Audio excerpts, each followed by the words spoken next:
Om Yam Brahma Varnendra Rudra Marutaha Stunvatnti Devoishtavoy Vedai Sangapada Kramo Upanishadoi Gyantiyam Samagaha Dhyanavashtita Tadgatena Manasha Prashantiyam Yogino Yashantam Navidhu Sura Suragana Tasmai Guru Namaha.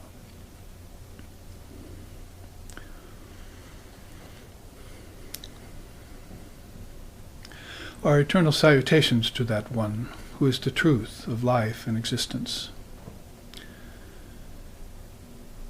and whom the saints and sages call by various names. Our eternal salutations to that one whose glories are sung in the scriptures of the various religious traditions of the world, but whose infinite and undying grandeur no mortal mind can comprehend.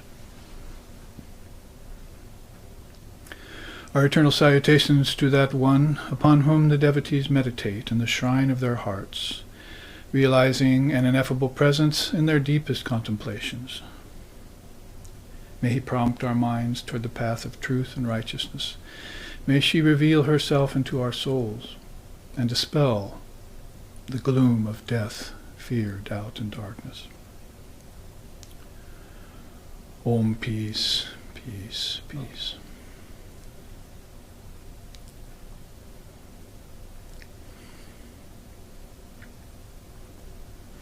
Om Sarvadharmastapakastvam Sarvadharma Swarupakaha Acharya Nam Mahacharyo Ramakrishna Yate Namaha. Om Shantihi Shantihi Shantihi. Our eternal salutations to that one who is the essence of all dharmas. Our salutations to that one who is eternally established in all the dharmas and all the religions. To that one, the great teacher among teachers, Sri Ramakrishna Paramahamsa, we pay our eternal obeisances. Om peace, peace, peace.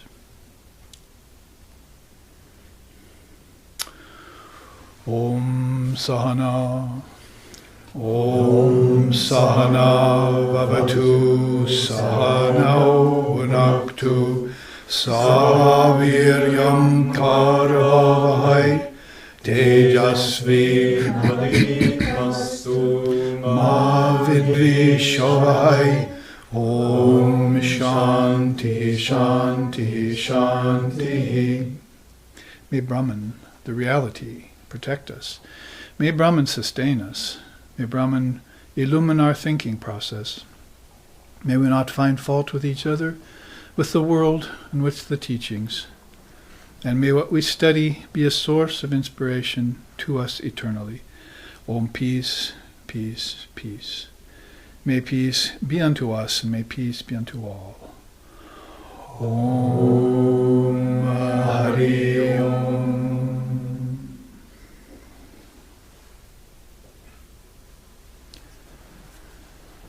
And it was with those great sentiments that Swami Vivekananda has brought to us the Vedanta and the higher ideal of Guru. And on this particular day of Guru Purnima, actually yesterday was Guru Purnima, but SRV associations will be worshipping the great Guru and all the Gurus tonight in their puja in the shrine room here at the ashram in Portland, Oregon. And whether you're here live or live streaming, we welcome you all to this auspicious day. And we are going to be continuing on in teachings in the Taittiriya Upanishad. And we are arriving at chapter 3 already, which is the final chapter in this rather esoteric document. I mean, a lot of the Upanishads, as I was saying at satsang last night, are rather straightforward and fairly easy to understand. They might be a little bit more difficult to plumb the deeper depths of them and realize them in your heart and mind, but they're more or less straightforward. Kato Upanishad, for instance, Kato just means story. So basically you have a Upanishad in a story, and Nachikechus is going to see death because his father gave him to death in a sort of off-the-cuff curse. He meant, I give you to death, sort of like saying, go to hell these days or something.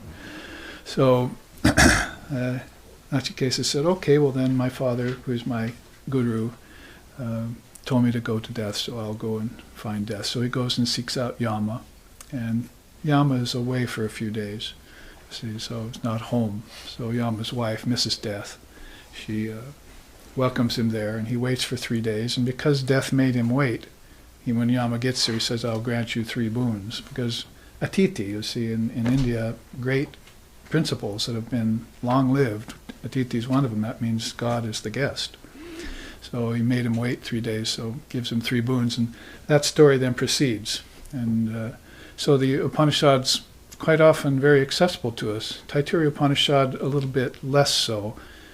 But if you've come to Vedanta and you've heard the teaching of the Pancha Koshas, the 5 sheaths or 5 upadhis, and you haven't heard the Taittiriya Upanishad yet, you wonder where the teaching came from. Well, that's pretty much its source. There's one other Upanishad that takes it up too, and a couple of the minor Upanishads that Shankara didn't comment on also take up the system, Adara system it's called. Holder, or you might even say non-holder of essence. And the sheaths all hold non-essence. Body holds physical matter, and prana holds energy, and mind holds thoughts and intelligence, so forth. You learn the system of the 5 koshas or 5 sheaths to learn what you're not, so that you can find out who you are. You are the pure Atman, the spirit, eternal, birthless, deathless soul, as we say. Call it by different names, but you're confusing yourself by superimposing many other things over that soul. Like Vivekananda said, it's been our mistake all along to think of God as children and husbands and wives and money and angels and celestials and ancestors and so forth. That's been all our delusion, to superimpose those things over God and call them God, when God is really transcendent of everything and transcendent of the 5 sheaths. So if you study your 5 sheaths and you know that system, which the Taittiriya Upanishad is teaching you very well, as we know by now by the 3rd and final chapter, that you'll be able to practice that art of detachment. You'll know what to detach from, and along the way you'll find out the problems of attachment itself and how to overcome them, and then withdraw and focus on the reality, which is pretty much the whole entire matter in a nutshell. That's your whole sadhana, or your spiritual practice is meant, in Vedanta at least, to do that one thing. You could call it to discriminate between the real and the unreal. Nitya vastu viveka, they call it.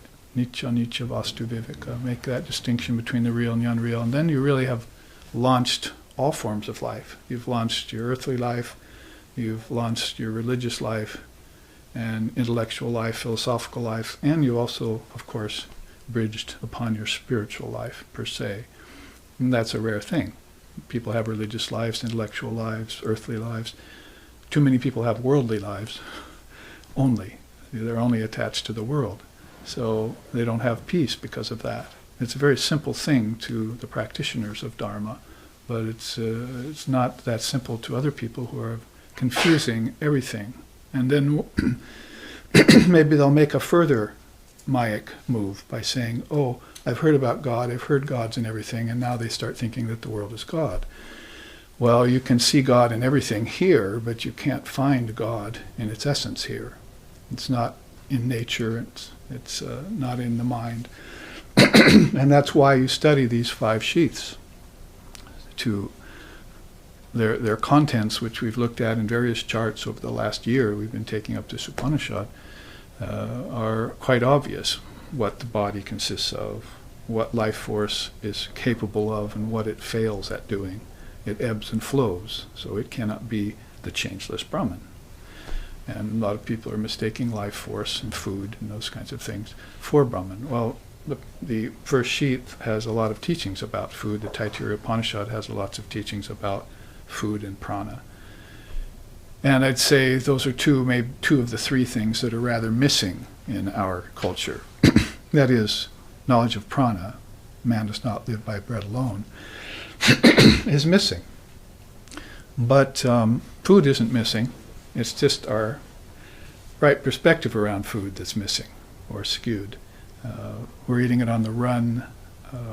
We're thinking it's the end-all and be-all of existence. We're saving up all our money to make sure we can have a supply of food. We're not taking it with a higher mind, particularly not in the sense of what Krishna says in the Gita, Brahmarpanam Brahmahavir, which we'll look at a little bit today. There are all sorts of reasons why food is accruing to disease in our body rather than into health. In those that food is accruing to health, and they're following certain rules about it. Pure foods, which means, yes, organic and vegetarian or if you eat non-vegetarian, then at least eating pure forms of a non-vegetarian food. Observing certain rules about it, but the more important ones are how you take it, whatever you eat, because no food or drink can taint the noble self that knows itself. We've heard from Swami Vivekananda in one of his great poems. But nevertheless, it can taint the body-mind mechanism, and it can stop up the energy, the prana, from flowing. It can make it sluggish, it can make it erratic, restless. The food that you're eating, if it's non-vegetarian, for instance, was slaughtered or killed in a non-compassionate manner, and there's erratic vibrations in its death, and that carries on into its flesh. And the art of vibration has to be understood in order to know what actually happens, cause and effect style, to any given substance. Your mind also has a substance, and that's called thought. So if you're running thoughts, unworthy thoughts through your mind, then of course that's going to manifest itself in your actions. A lot of people are working to try and purify their actions and then get to their thoughts, but we notice by the advent of the seers and the realized souls in our world, as few as they are, that they have started out with a pure mind, and then when they come here they don't have any problem doing right action, one of the eightfold elements of Ashtanga Marga in Buddhism, for instance, the eightfold path. So there's a way of proceeding then that's superior to outside in. Of course, if you find yourself on the outside and you don't know much about the inside, then you're going to have to take the second best method, and that's going to be self-control and discrimination between the real and the unreal. You're going to have to work these principles into your thinking process, as we just chanted. May Brahman illumine our thinking process. Does that mean he's going to screw a light bulb into our ear all of a sudden and we'll be fine? Or does it mean that we're going to have to meditate on the light of Brahman and realize our identity with it? See? Haran Maye Parikoshe Virajan Brahmanishkalam Tachu Brahm Jyotisham Jyoti. It's Jyoti, it's light. It's the light of intelligence, it's the light of consciousness. And it's not given any role in our life in Western civilization. Almost no role at all, unless you're an intuitive person or an insightful person. Even if you're an intellectual person, you're overlooking the real source of intelligence, the real source of your intellect. And the intellect is one of those 5 koshas, the vijnana maya kosha. It's higher wisdom in there. And you're superimposing over it or blotting it out or veiling it by limited egotistic ownership and agency around your knowledge. That is, you're not using it to uncover the revelatory power in everything. That, like I said, you can see Brahman existing in everything, but it's not the thing. So if you use any object, say food or energy or objects even, then you can see the power behind it. Who knew that there was incredible power in the atom, before they split it? They were all shocked. In fact, one of the quotes when it was let off, I think it was Oppenheimer who said, quoted from the Gita of all things, Western scientists, you see, I am become death. See, he said, the destroyer of worlds. And he's looking at this huge external explosion.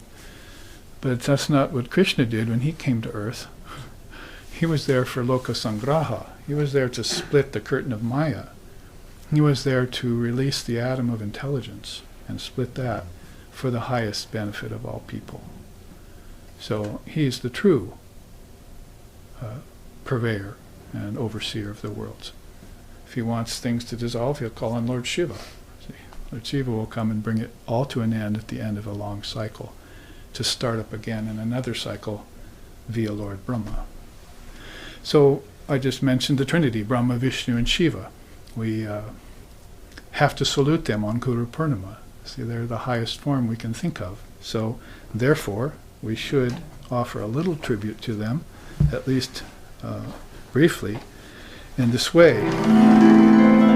Shoshanam bhava sindhusya apanam sarasambharaha yasya padodakang samyak tasmai shri gurave namaha aneka janma praptir karmindana vidahine atma jnana agnidanena tasmai shri gurave namaha Gurur Brahma Gurur Vishnu Gurur Deva Maheshwara Gurureva Param Brahma Tasmai Shri Gurave Namaha Tasmai Shri Gurave Namaha.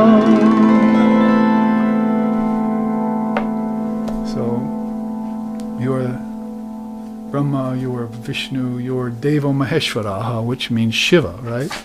That Trinity is the highest guru. So it sings here, taking refuge at thy feet, supreme teacher, beings discover true wealth and lasting prosperity. Your grace evaporates the turbulent ocean of birth and death with its repetitious cycles of misery and suffering. Salutations to the ultimate guru.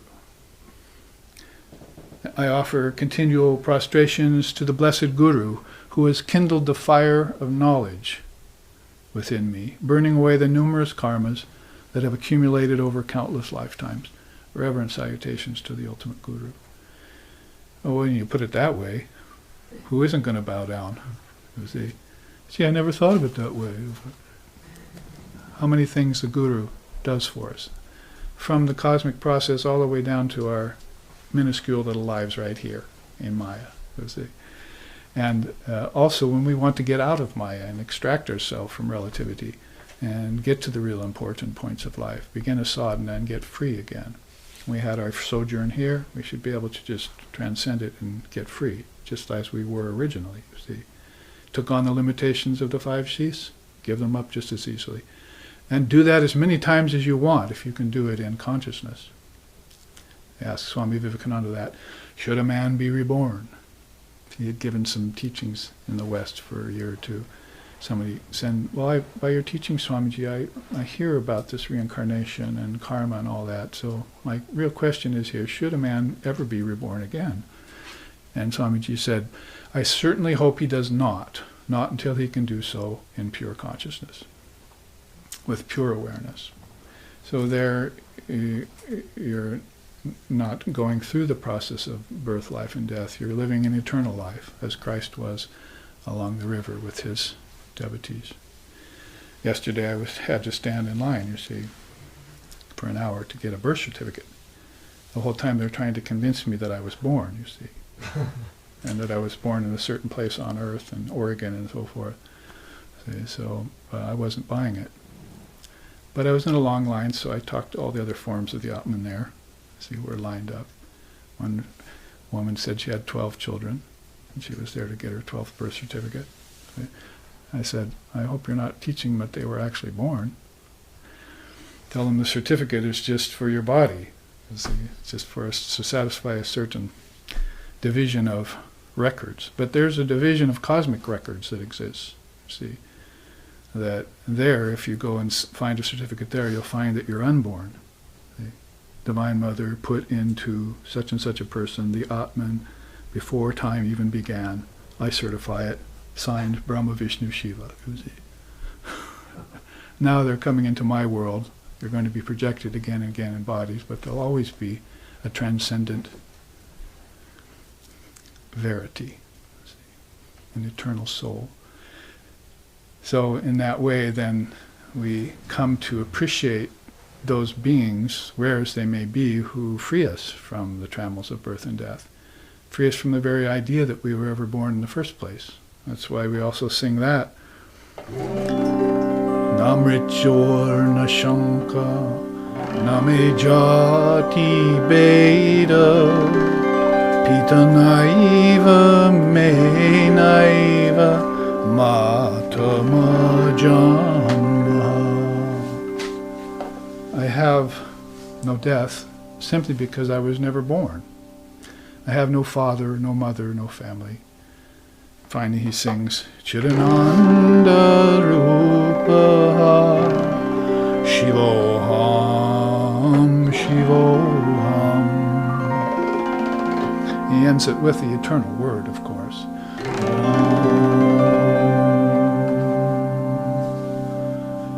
So whether you look in the Guru Stotram with all its beautiful, or you look in the Nirvana Shatkam of Shankara, or you look in the Hastamalaka Stotram of Shankara and his disciples, you'll find that same truth being declared to you so that you can drive it home and always be peaceful, content, blissful, wise, and truthful. So we might make a new bumper sticker here in Portland, Oregon. See, the saying here that's prevalent is, keep Portland weird. So the new bumper sticker is going to be, make Portland wise. Beyond weird is wise, you see. Not worldly wise, not weirdly wise either, see, but spiritually wise.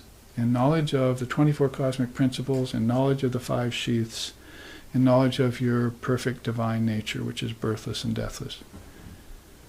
I was sitting here yesterday in this room, 29-year-old young woman came to me in depression, unhappy and so forth. I said, why are you that way? I see you as a goddess. I see that you're perfect and beautiful. And she started weeping.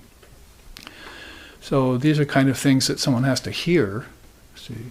But after hearing it, then they have to realize it. So we're all here to realize our divine nature. Come to know it first, that it's the truth, have faith in it, and then realize it via practice, or via grace, or via the wisdom path, or via the devotional path, even via the karma, the path of action, if you do it correctly. You can realize it in any of those ways. Through japa, mantra yoga, you see, and so forth. Or a combination of all is best of all, because if you put them together in the right way, they'll waken you up quick, you see. And then you'll look at the Guru and just say, oh, thank you for saving me from the turbulent ocean of birth and death with its waves of karma. You see, I was lost there. Sometimes I didn't even know I was lost. See? So when one wakens to spiritual verities, then one is able to make such statements with intensity and clarity, see, and then begin to live more and more in that truth. So with those musical sentiments, then we turn to Dharma teachings of an efficacious nature that will combine to help awaken us to this true nature. The Dharma is all about that. Morality, ethics, those are good to a point. But you see, if you look into history, even in the history of our own country, that morality and ethics didn't take us all the way to the goal. It may take you to salvation, called heaven, but it might not take you to liberation, called absolute freedom. So there is a difference between those two. Vedanta is very good at pointing out the difference between the real and the unreal, the worlds and divine reality, the 5 sheaths in Brahman, the brain and the mind, see? Relativity and reality. Those are form and formlessness. Those are things we have to ponder, and Vedanta specifically focuses on those things, the distinction between those things, because otherwise you can say all is one, but you never realize it. You fall victim to superimposing the unreal over the real. You fall victim to calling the body the soul. That's the very first evolutive Maya. Paras paradhyasa. The very first is that ignorance which calls the body the soul and the soul the body. Or it doesn't make any distinction between the two whatsoever, if it even thinks in terms of distinctions. So that's a kind of confusion in one case. In the other case, it's outright root ignorance, mula vidya.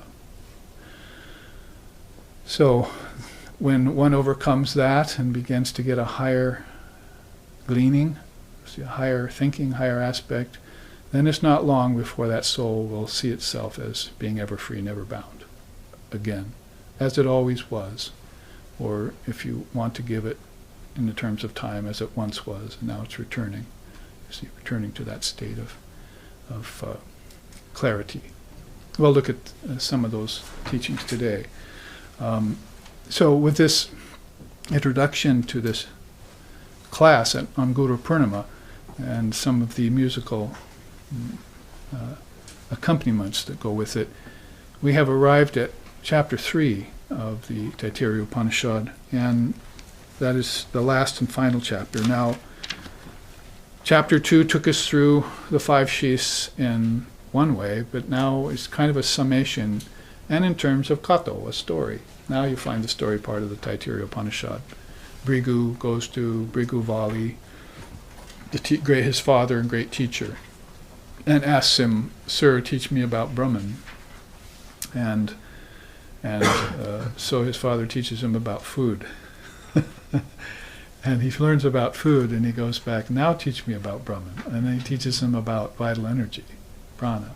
And then he goes back after he does austerity and says, "Okay, I've learned about prana, now teach me about Brahman." And he goes back, he says, "Well, yeah, I must learn about the manas first, the mind. Do austerity and learn about the mind." So he goes and does that and comes back again and says, "Now teach me about Brahman." And his father says, "Now you need to know about your intelligence, the intelligence in all beings." And so he do austerity and find that out. So he goes away and comes back. Austerity is tapas. I'll show you what that austerity sort of consummates as in a bit. And he comes back and says, "Okay, I've learned about my higher intelligence and the higher intelligence of all beings. Now teach me about Brahman." And he says, "No, you first have to learn about this little thing called the ego in everyone. See, the ego in an unripe state, the ego in a ripe state, and the ego is cosmic ego. See, God's ego, as it were, Brahma, Vishnu, Shiva." So he goes away, does austerity, comes back, and finally gets the teachings on Brahman. So he has to find out first what he's not in order to find out who he is. See, there will be no doubt in a person who has searched and scoured the cosmos from the cosmic to the collective down to the individual soul, and all aspects that go with it. And there's an ego in the individual, there's an ego in the collective consciousness, and there's an ego in the Trinity, see, cosmic ego. And one's very, very benign, that latter one. The other one is very suspect, the collective ego. It's as unstable as a rattlesnake on fire. See, and then you get down to the individual ego, and you know how problematic that can be. It can be as deluded as it can, or it can be as lonely as a single bean in a railway boxcar. So at all 3 levels, there's an ego in that you have to inspect, and then you'll know that Brahman is not the ego. And you won't have any confusion later on when any form of ego comes to you, your own, others, or God's. And you'll be able to see everything in the right perspective. So in that way, the teacher, in accordance with the 5 sheaths, is taking him through all the not-self, all the elements of the not-self, or non-self, as Shankara calls it, and showing it to its true nature, showing his son his true nature, leading him gently and guiding him along the path of tapas, austerity. So not many people do austerity, you see. People like comfort, people are complacent, people prevaricate, people prefer pleasure to work.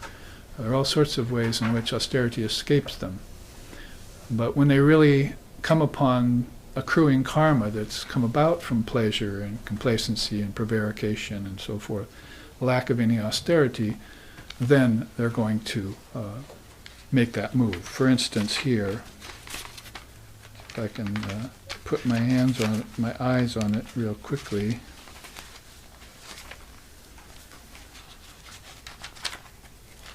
Because it's a beautiful statement out of the tradition.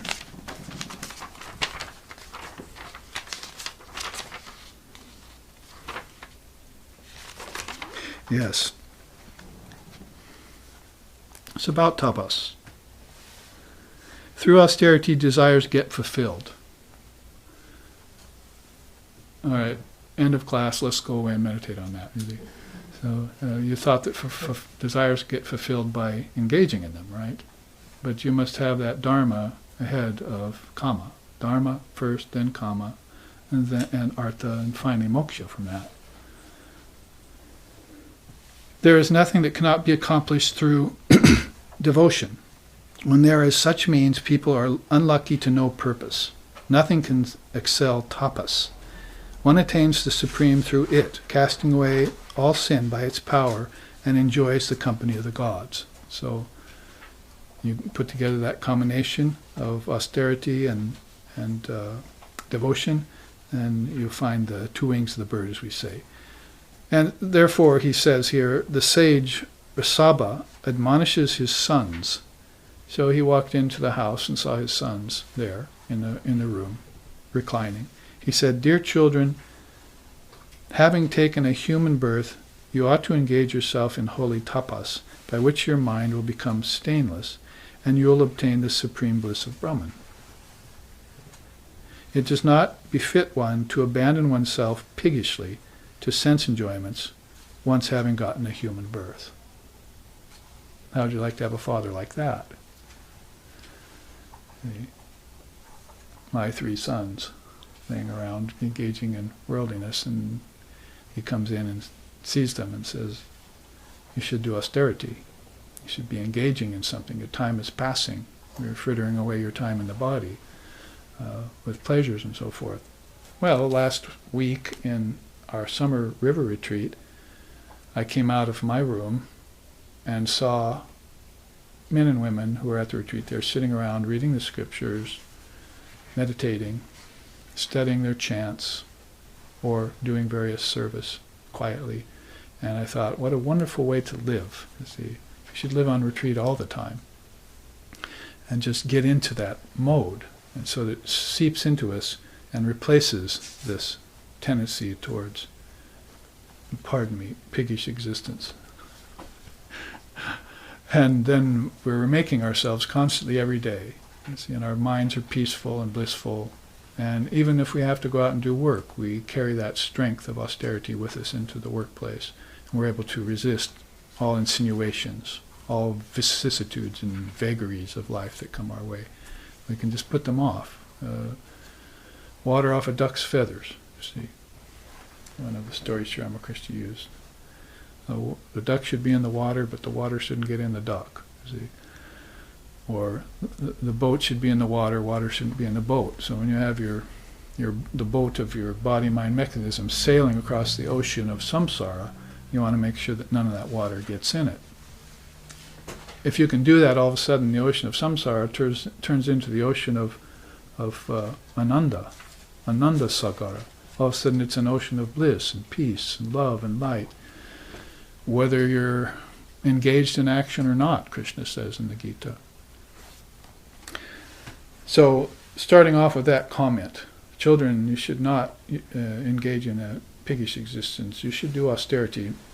Every one of the following slokas of chapter 3 has the word tapas in it.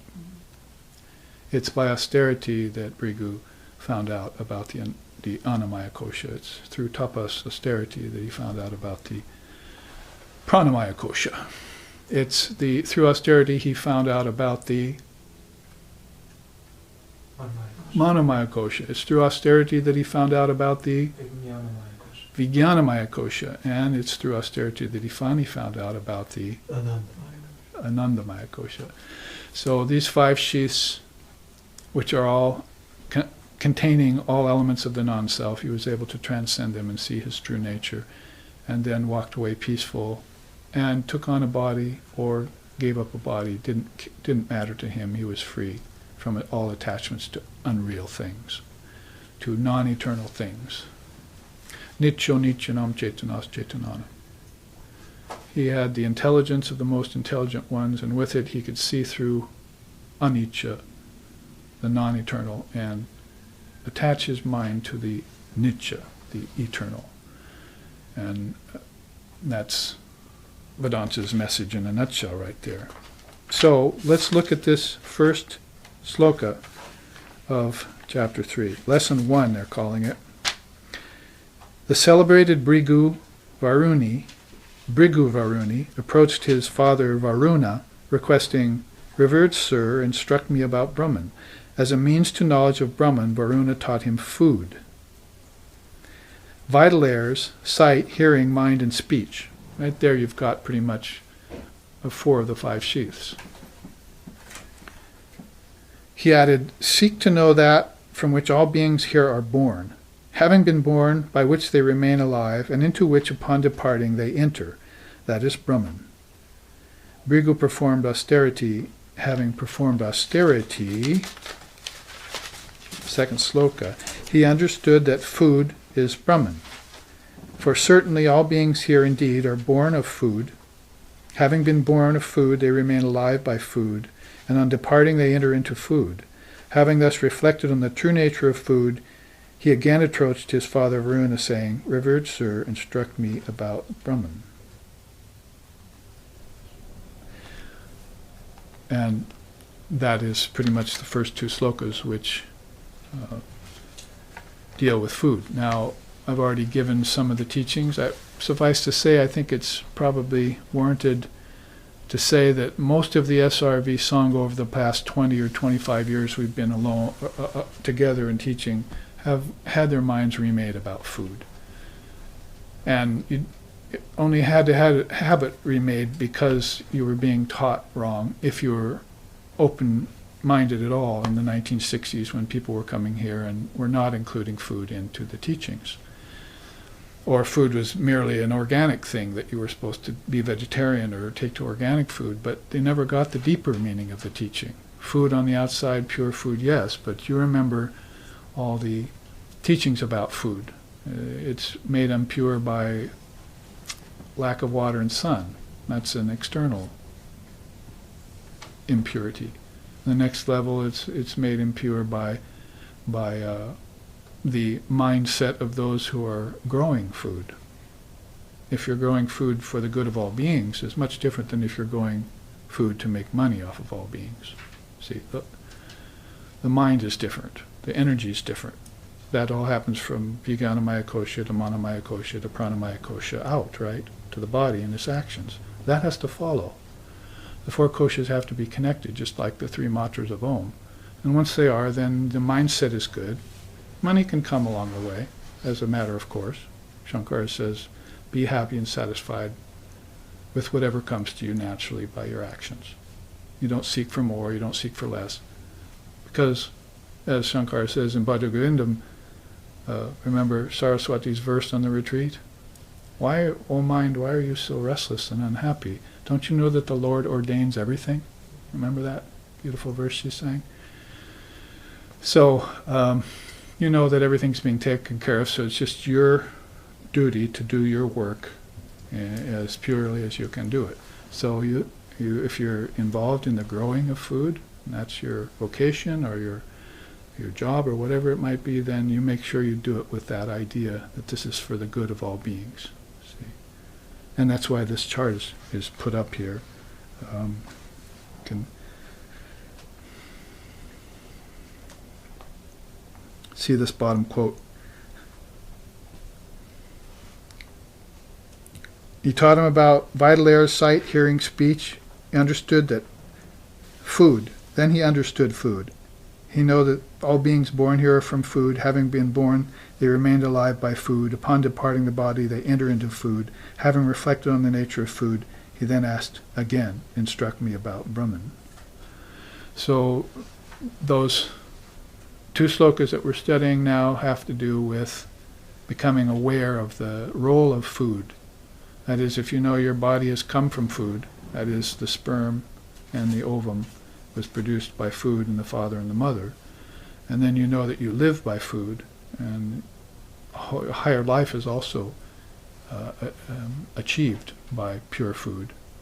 And then you know that your body is going to become food for others, insects, fire, animals, whatever the case may be, or maybe you're the condiment for death, you see, for death's meal, as one of the Upanishads says. Then you won't have any attachment to the body. It's a passing thing. Your consciousness will abandon it at the right time, and you can take up a new, younger body with which to take up the thread of your yoga and get to realization about beyond embodiment.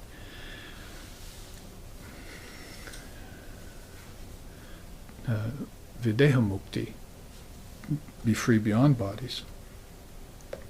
So then I put together this chart about our famous food blessing, because when you find out that austerity is going to allow you to reap higher effects of partaking of food, like bringing it up the spine as ojas. See, putting it together with your mantra, blessing it, and then bringing it up the spine is a kind of a kundalini way of speaking.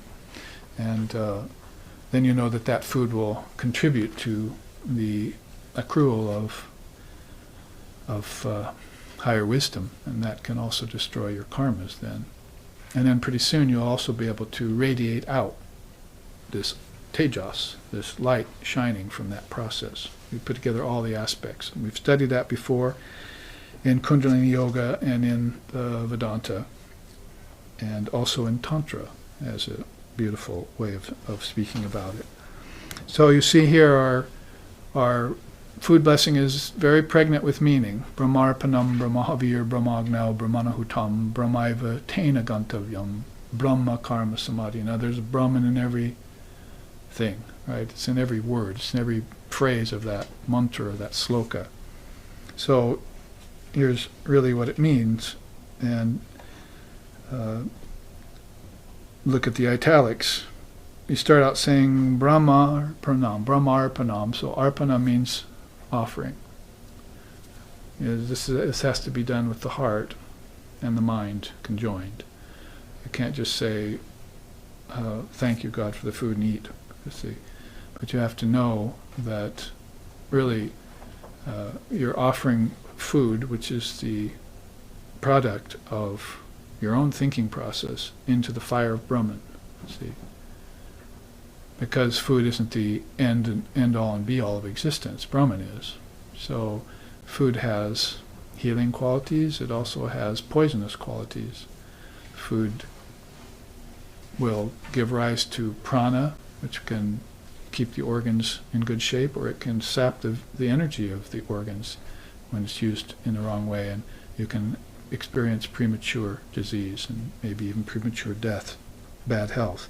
So it's not that food or the energy that comes from it is the real point. It's always Brahman. So you make an offering of it into Brahman, knowing its limitations.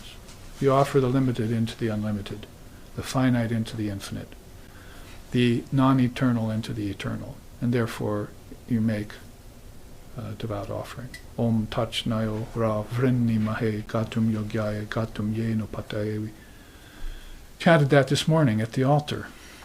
Let's make a devout offering into the Great Self, Atman.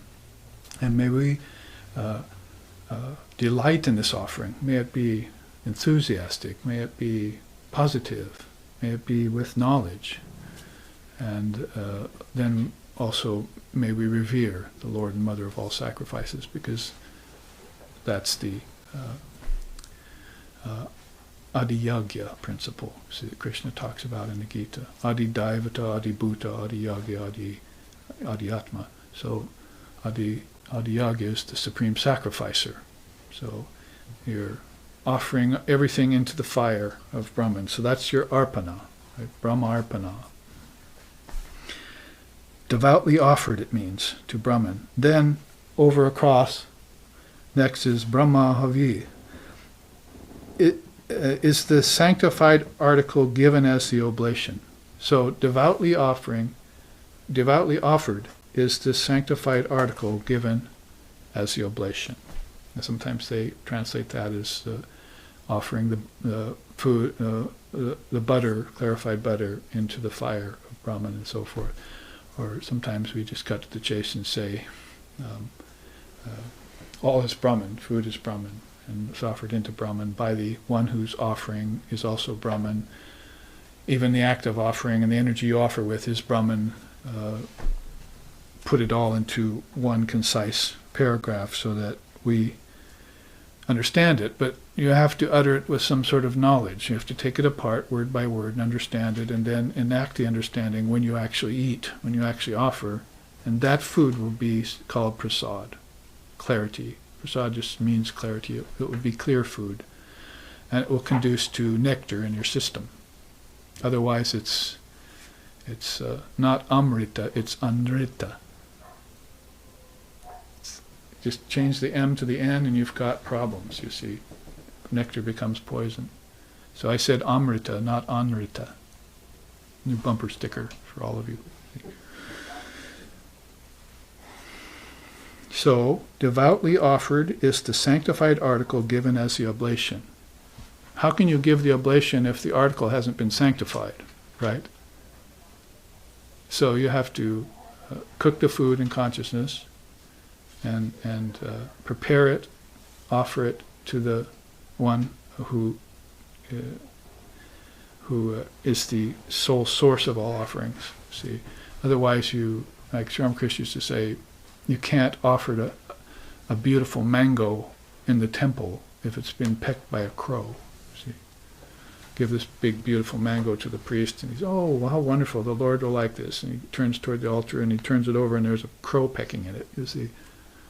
Nope, not going to work. Can't offer that to God, not unless I want to have Alfred Hitchcock visit my life, you see. The birds will get me, you see.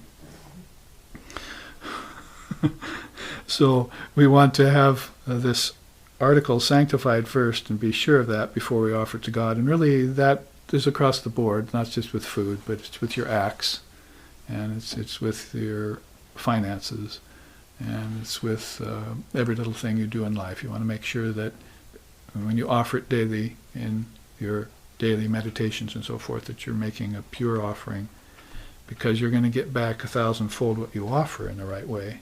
So you don't want 1,000-fold miseries to come back, or 1,000-fold little imperfections. See, so it's your duty to be that consistent and that conscious of what you do. That's called nowadays mindfulness. So Om Brahmarpana, Brahma Havir. Brahmagna is next. See, we're going this way, zigzagging across. So Agni, of course, is the god of fire, placed into the fire of Brahman by you who are Brahman, and the food that has been blessed and offered to Brahman. This is all placed into the fire of Brahman. So there are other fires, you might say, that are burning prior to the fire of Brahman. As far as you're concerned, there might be the fire of suffering. There might be then the fire of purification. There then might be the fire of wisdom. See, and these are all sort of levels of fire. We just sang it. I salute my guru, who Gyanagni, right? Who awakened the fire of knowledge within me. So if my fire of knowledge is awakened within me, then everything you do is pretty much going to be burnt away. Everything you touch is going to be burnt.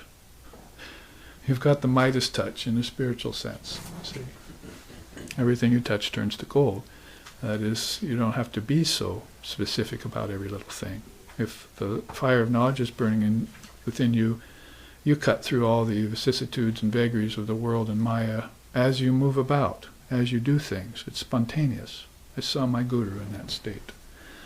So the fire of Brahman is a marvelous thing, but there are also antecedent or prior levels of fire that you're going to go through that accompany that process. So Brahmarpana, Brahmahavir, Brahmagna, now Brahmana Hutam across the board. See, who's offering it? Who's your father?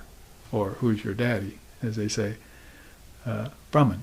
See, it's offered by Brahman, into the fire of Brahman, by Brahman. And that's the ultimate truth. But you're trying to realize this by going through this process of sanctified food and austerity, exactly like Bhrigu, Valli, is trying to do. See, Bhrigu Varuna. So his father knows about this, maybe knows his son hasn't put together all these links yet in the chain of sadhana, and so he wants to impress upon him the importance of finding out all these levels of offering and purification. Purification is a very important thing. As you do this, you're beginning to purify food and body and acts and senses. See, you're going to want to have shuddhi, right? First shuddhi is called drovya, shuddhi of purity of location. The next shuddhi is called kriya, purity of act. Then eventually the next purity is going to be purity of mind. If you have purity of mind, you've got it. That's it. You won't ever have to go back again, see, or reconsider. Purity of mind is God, as both Buddha and Ramakrishna said. Pure mind is Buddha mind, or pure mind is Brahman, as Ramakrishna said. So it's by Brahman alone this is being done. That's a mental perspective you're going to take on. A sempiternal one. See, all is Brahman. Aham Brahmasmi, I am Brahman. And Sarvosmi, all is that. All is Brahman. So these higher mental perspectives are things you try on, like overcoats in the winter, you see. Oh, is this one going to keep me warm enough? Is this one going to keep me warm enough? Is this going to do the job? So you have to put on these mental perspectives just like you would practice bhavas. You know, in Vaishnavism, say, I think I'm going to take God as my friend, or I think I'm going to be his servant, or he will be my child, or I'll be his child, or other different moods that you want to take on. And these are to be practiced day by day. Got my two bookends here on either side. Wake up the note, the song that had its birth far off. Make an offering of your awakening consciousness into the Guru for the sake of all present. Stay aware, keep aware, this is your chance. This is austerity. Listening to these teachings coming at you full velocity, non-stop for some 3 hours. Well, I'll give you a break in the middle.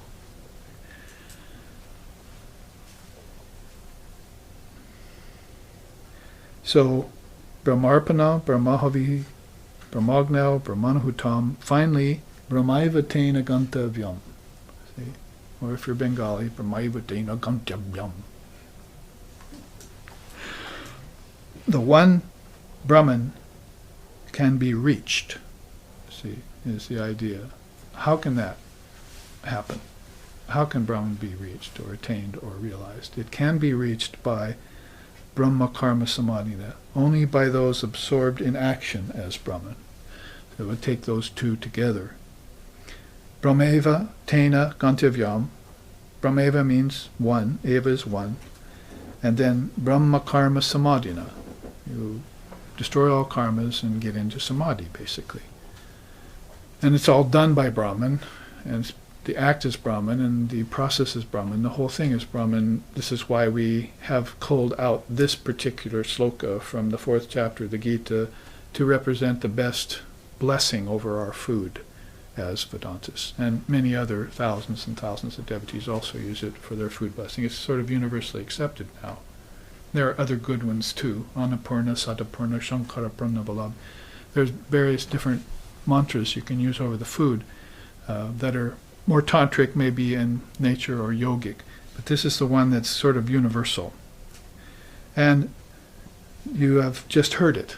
Brahma Karma Samadhana pretty much finishes it up. Now, look at the rest of the chart, how the 5 sheaths, which we are now studying here, one by one, thanks to Varuna, the father of Bhrigu, Varuna, are arranged there. You see, so Annamaya Kosha, pretty much Brahman is food. See, then Pranamaya Kosha, Brahman is energy. That's, you see, the active offering is done by energy, right? If you didn't have prana flowing, or you weren't awake to it, then you really couldn't make an offering, what to speak of a conscious offering. So you're using your prana to offer the thing, see. And that prana, if it's lazy, could make all sorts of mistakes. If you're not really in charge of your prana when you're sitting in front of the altar offering your food, you could tip the food, or you could spill the water, or you could burn the place down with a candle, you see. Saw one person once sit down at his altar and light the candle. It was an oil candle, fortunately, and he lit that, and the plate tipped, the oil spilled all over, the whole altar was in flames in like 5 seconds. Whoosh!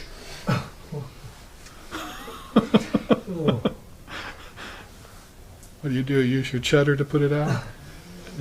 So that's very unfortunate. Probably not good future planning or advanced planning, but nonetheless, I guess you learned the lesson that to offer everything into the fire of Brahman, at least.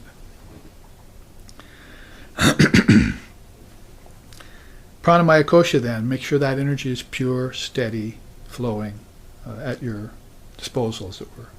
Mastery of prana is really what the yogis, the yoga teachers want you, the yoga acharyas want you to jump to the prana and get that under control, because then with the prana under control, it can go both ways. It can go back to the senses and body and undo problems.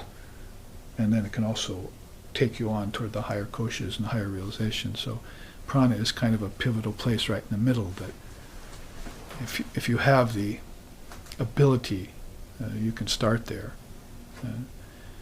That's why some beings don't need to do asana, and maybe their moral and ethical practices are already sort of achieved by them, but they really are not breathing right. They don't know the kingdoms of heaven within them yet. They know outer posture, they know outer means, outer rules and regulations, and they can conduct themselves well, but to take that step inward, it's going to be necessary to get a hold of this prana. The pranamaya kosha then has to be revealed to you. So this is at the level of Brahmana's energy. Now you're placing it into the fire, in other words. Now see how the manamaya kosha goes well with Brahmanas thought. Brahmahutam, your thoughts become engaged. Remember, I told you food is one thing, but you're also offering your energy, and now you're offering your mind, and pretty soon you're going to offer your very intelligence into Brahman. Those are different levels of fire, right? Intelligence is a kind of fire of knowledge. So you're proceeding step by step in this practice, which I think if you did this one practice alone would be enough for you. Maybe for the rest of your life you would reach a very high state of awareness just with just one sloka out of the Gita. Sri Ramakrishna used to say that, or actually Holy Mother said that about Sri Ramakrishna. He taught so many things in his life, she said, and all of them were true. But if you take just one of them, it'll be enough for you if you understand it fully. And Sri Ramakrishna's teaching about that was, you can kill yourself easy with a sharp instrument, you see. But are you going to kill others with that? You're going to need a spear, a dagger, a sword, bow and arrow, a shield, maybe an Uzi nowadays, you see, in order to kill others, because they don't want to be killed. See? So you can kill your own ego rather easily, even though that's not all that easy for some. But to kill the egos of others, no, it's not going to be possible. You're going to have be armed with every weapon in the book, philosophically and spiritually speaking.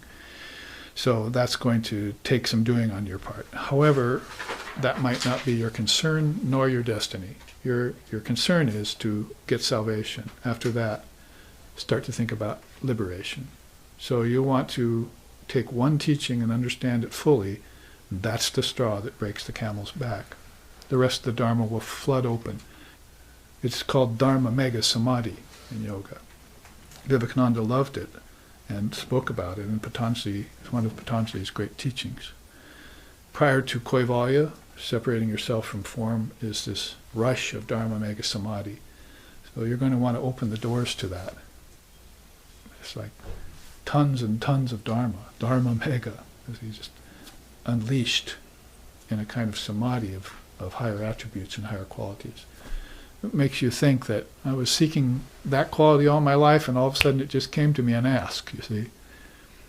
And what am I supposed to think about that? That it's God's grace? Not necessarily. If you've been doing your practice, it should rather suggest that all is within you, and always was within you. And quite often, seeking in the wrong way kept you from getting it, you see. So, you might say then, Brahman is inside, you see, all of us. It's none of the sheaths, it's none of the five elements, it's not the senses, it's not the fourfold mind. But there it is, nevertheless, shining inside everything, every being and everything.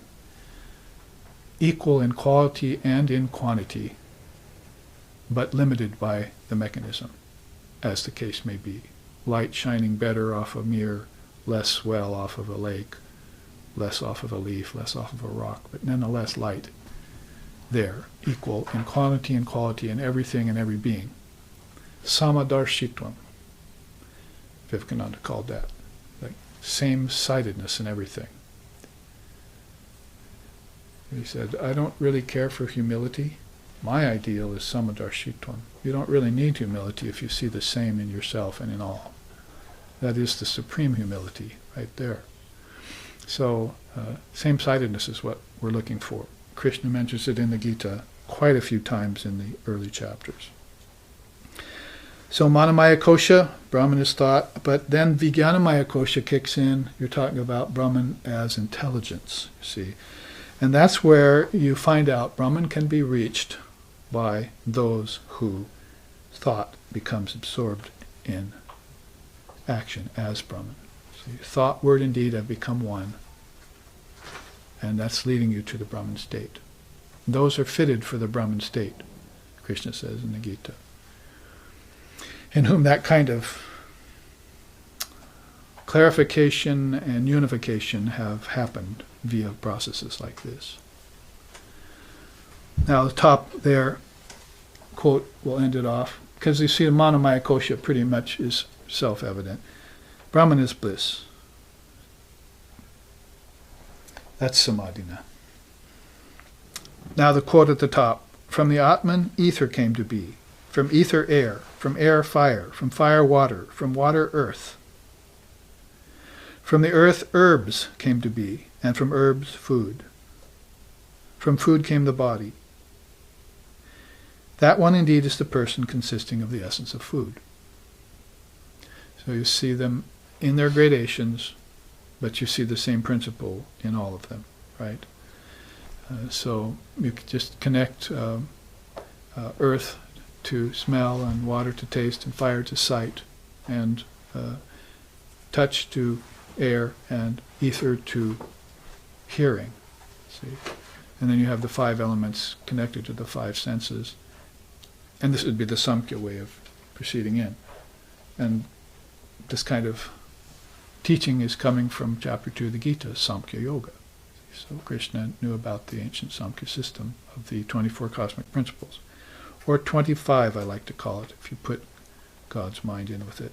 The 5 fives. So now, next time you do this chant, which will be lunchtime, or maybe at the break for some prasad, you'll think about this. You see how this food is Brahman, and how to render it into prasad, and take it and benefit from the divine energy in it. And all your feelings, your health, your thoughts, the flow of your prana will benefit in that way. The more you do it, day to day, day after day, until you reach that highest state of awareness, and all karmas get dispelled, Brahma karma, and you reach samadhi. So a very beautiful teaching. Like I said, if you came to Vedanta and the 5 sheaths were one of the first things you learned about, but you didn't really know their source, Taittiriya Upanishad is one of the basic sources for the 5 sheaths.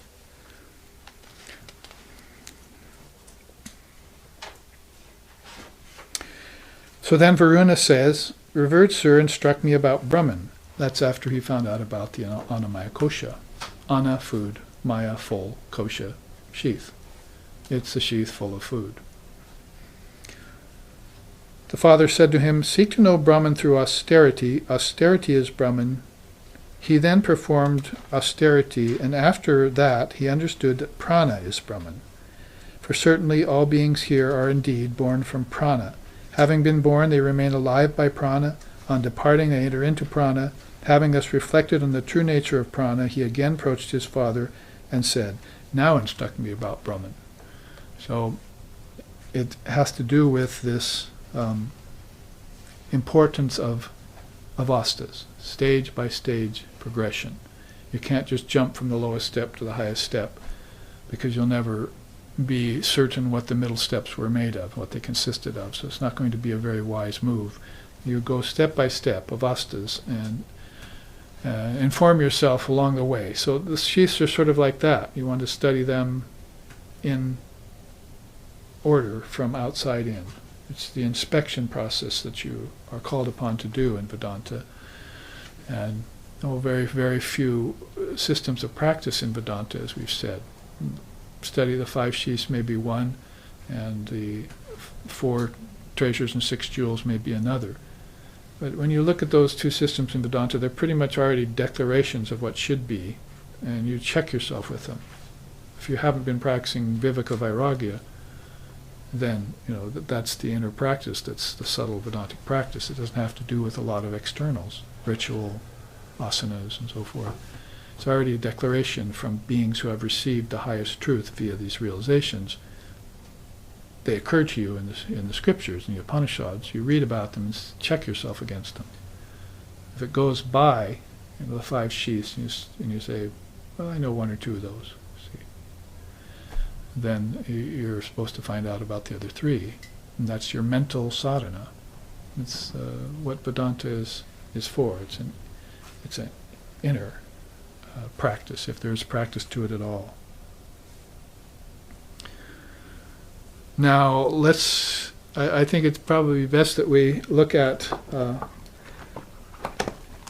austerity first. I mean, we could go through this, but we've been through it before, but this is a little bit more pertinent to the ending of every one of these slokas, is the mention of tapas, as I said at the beginning of the class.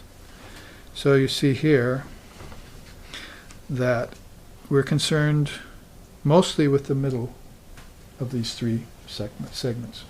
We could look at the others, they're of interest, but what is austerity? Because we see here in sattvic beings, they worship the higher souls. Their food is savory and substantial. They don't have any motives for their sacrifices. They just do them for the highest good of all beings. They just naturally are sacrificing all the time. This world is not for those who do not sacrifice, what to speak of the next, Krishna says. So the next world, or this world, is not for the thief who steals and doesn't give back, who takes and doesn't give back. So this is the idea of just this motive of sacrifice. But here's where you come upon this interesting teaching of Sri Krishna in the Bhagavad Gita. And that is this 3-fold austerity. What is austerity of those who know, those who are sattvic, those who are balanced? Because we know that the austerities of others are for gain and fame and for self-torture and destruction of others. See, some even like to torture themselves. Remember your Bhajya Govindam verse? Same one Saraswati chanted, right? They like to torture themselves in hell, is the way that verse ended, and everyone got a good laugh out of that at the retreat. Especially you. A good belly laugh out of that. Go figure why people would want to torture themselves. There might be a little bit of sense why they'd want to torture others, but torture themselves? Why would they do that, you see? Yeah, right. So this tamasic being doesn't have a very high level of austerity then. Let's look at the 3-fold austerities of sattvic beings. 3-fold means there are austerities of the body, there are austerities of the speech, and austerities of the mind. Now, when his father, Varuna, tells him to go and find out, meditate on food, then on prana, then on mana, then on vijnana, and finally on ananda, he's telling him to do it via austerity in every case. So you can't just go and, thinking is a kind of austerity, but you're probably going to want to inform your thinking with scripture, the words of the seers and saints. You want to take them in. Bhagavad Gita, right? You want to have a taste, a drop of that, right? And you want to know the Upanishads and other scriptures. So that will help inform your intellect so that you can understand. So let's look at the body first. Worshipping the gods is an austerity of the body. Well, let's start from the bottom because I think they really move upwards. Non-injury. Ahimsa would probably be the first austerity of the body. You would want to practice ahimsa, as it's also, if not the first or the second of the yamas of yoga in Patanjali's way of thinking. So non-violence is a very important thing. And you're going to want to do it in thought, word, and deed.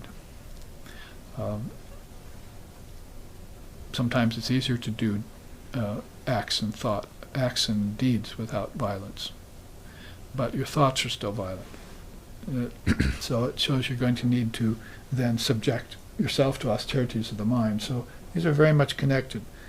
Uprightness is important. So you want this sort of right perspective. You don't want Bhranti Darshana, as Father of Yoga says, deluded thinking in there. And you don't want unrighteousness, as Krishna says in the Gita, to dominate. Darpam, Krodam, Kamam, so forth. Another verse out of the Bhaja Govindam. So you want to practice this uprightness or forthrightness, if you want. But that was important to Vivekananda. He liked that very well. You go forward in that mode. Purity of act is going to be called upon, at least to begin. We've already looked pretty much at that in terms of food and what kind of action it takes to keep your food pure before you ingest it. Reverence for the wise is an austerity of the body. Now, purity of act and reverence for the wise quite often mean, in Indian terms, puja. You're going to want to do some worship. In fact, that's one of the ways in which you can sort of consummate austerity of the body. People might think it's dancing and singing or doing asanas or something, but the seers say that worship is the best austerity for the body. You use your body for worship. That is, bowing down before the altar, speak about humility, put your head below your heart, as they say, for once in a while, for a change, and taking the opportunity to learn the arati, seeing, waving incense and flowers, offering flowers very carefully, and handling the sacred fire very carefully, doing this all mindful as you go in there, and offering food, once it's been run through the process, as you know now so well. So that's a kind of a summation of these 2 points. You're going to think about it in terms of worship. If you can do that in your own home, you get practice for doing it anywhere. If we happen to go out to a restaurant to eat, it's enjoined upon us to purify that food, because there are a lot of beings who have grown that food for profit, who are then taking it to market for profit. They're then going to restaurants and passing through the hands of different people with different mindsets who are cooking your food in either a good mood, a bad mood, or in a different mood, or whatever. Probably not with very much consciousness involved, except in a few rare cases. And then the food is passed to you by a waiter, who's drooling over it, or wants to eat him himself, or maybe he's absolutely averse to food. A really funny skit lately I saw about waiters who try and serve you, and when you're ordering from the menu, they're gagging. Every selection you make, they're so tired of food. See, hearing about it, seeing it. So there's all sorts of possibilities there for people who are responsible for getting the food to your table so you can eat it. So we sit down at restaurants, and it doesn't matter who's looking, we just bow our heads and we say our Brahmarpanam Brahmahavir. When we first started doing that back early, people saw me doing it, they got embarrassed. So they were looking around, what will people think? What about what we think about the way you're eating food? Ever thought about that? Or we're the ones that are supposed to be ashamed of being conscious when you're so unconscious? Eating it on the run, or speaking worldly things over it, or the gross things that go on in public.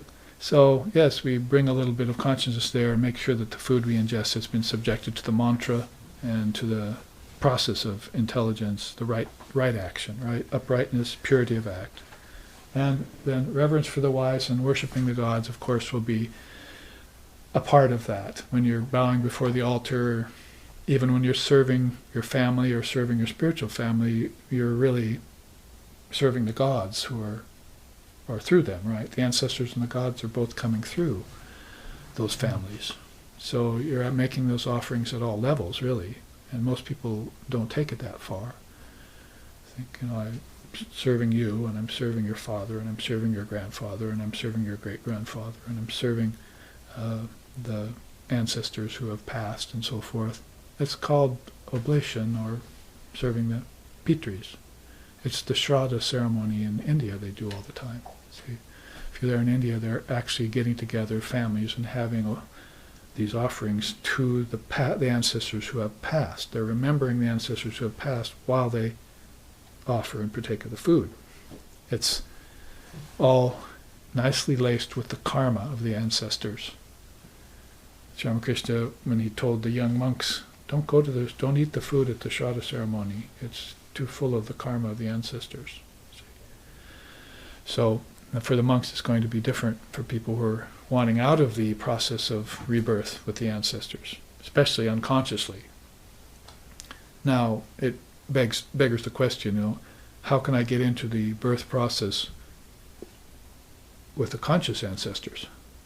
You're going to have to find them first, you see. Sri Krishna says, a birth like that's very hard to obtain in this world. See? So if you're wanting to come back into, conscious parents, souls, that you're probably going to be attracted to India if you're conscious, or Tibet. You see, where they're having some hundreds and thousands of years built up of this inner knowledge.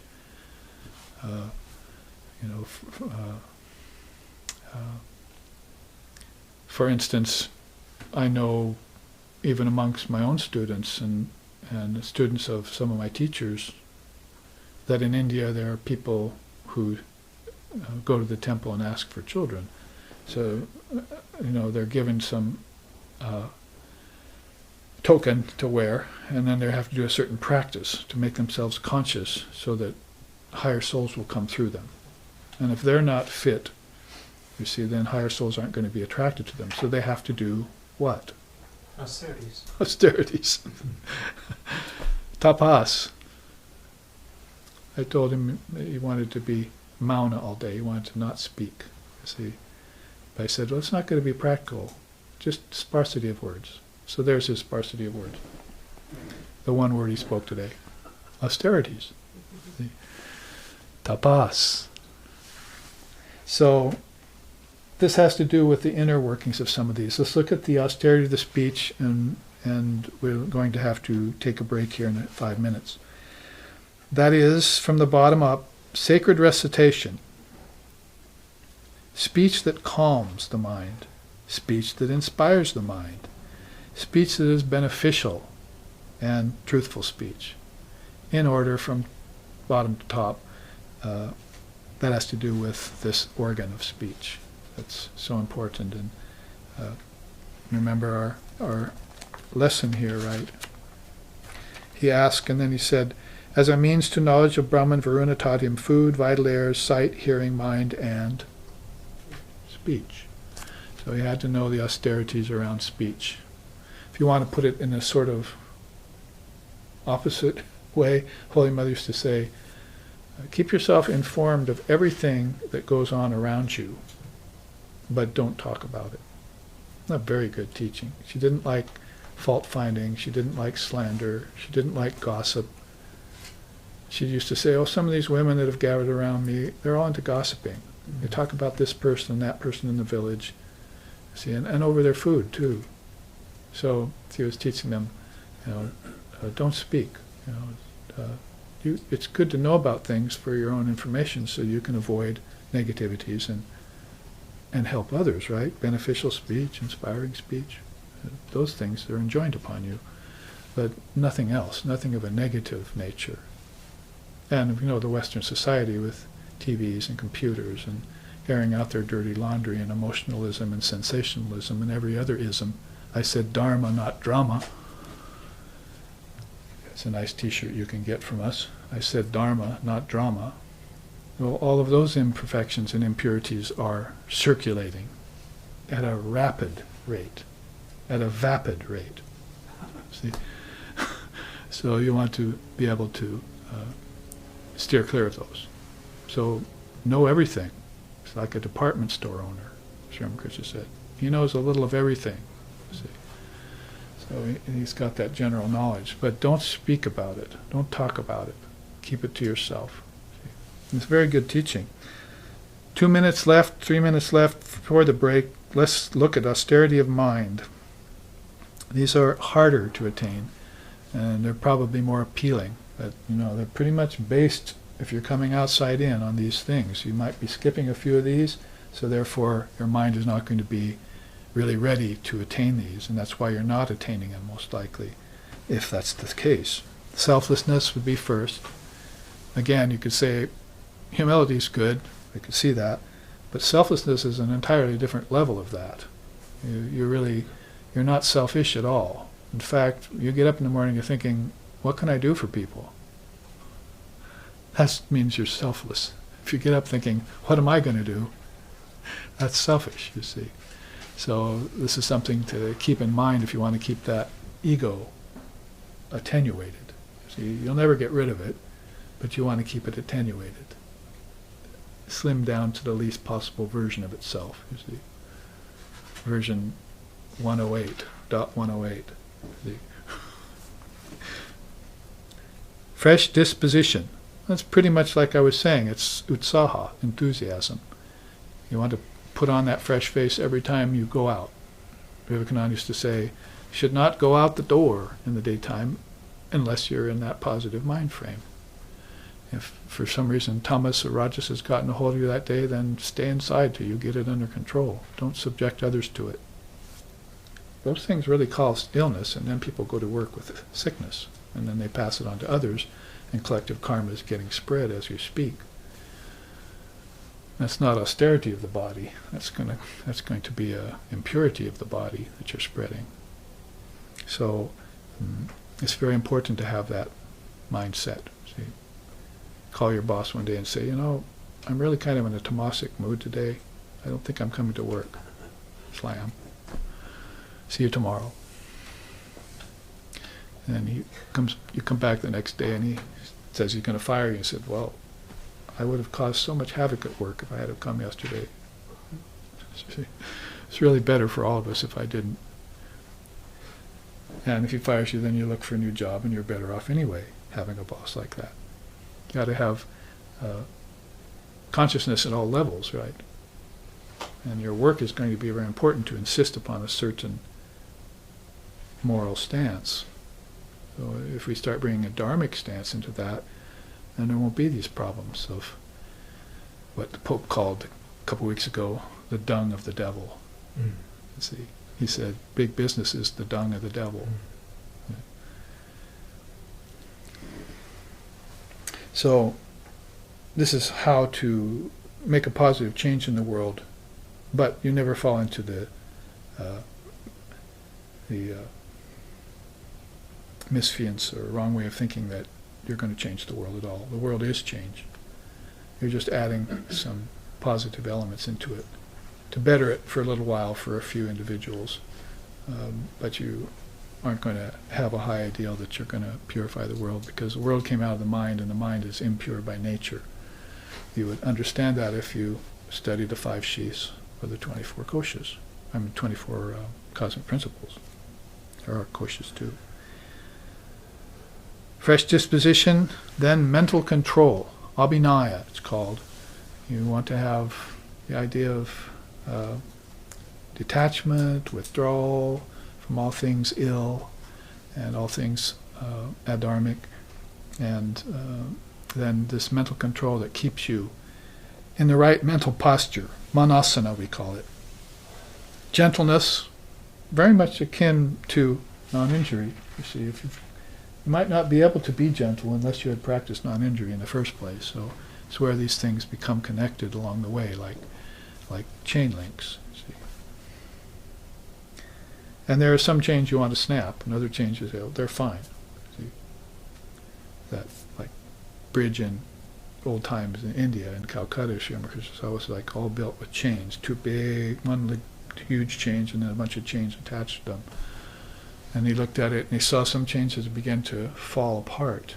See, some little chains were broken and hanging, but you could still send elephants and other things across that bridge.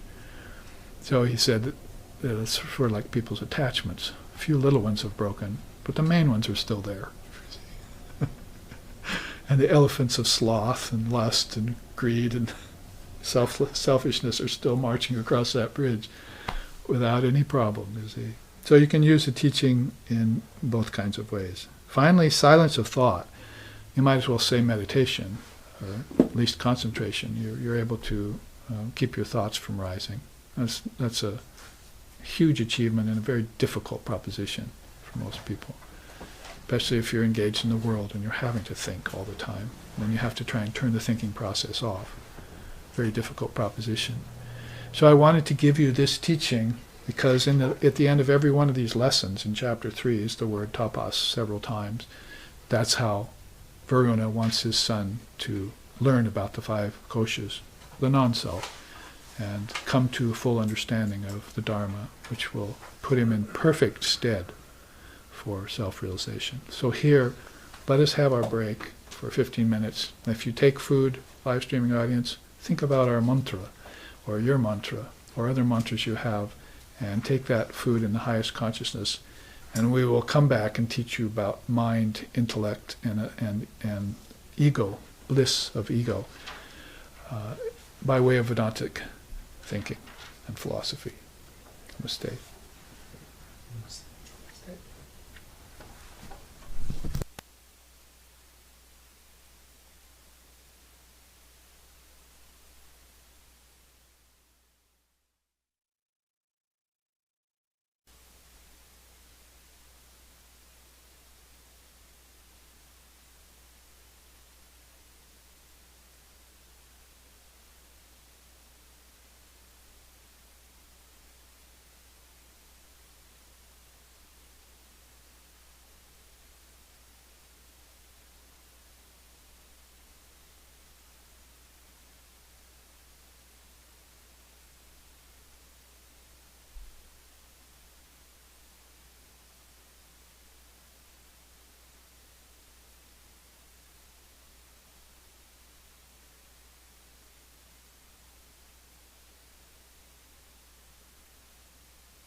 We have returned, all of us, hopefully in a unified fashion, with mind centered, after taking a little reflection and in the form of sanctified food, which we call prasad, again, which really means clarity.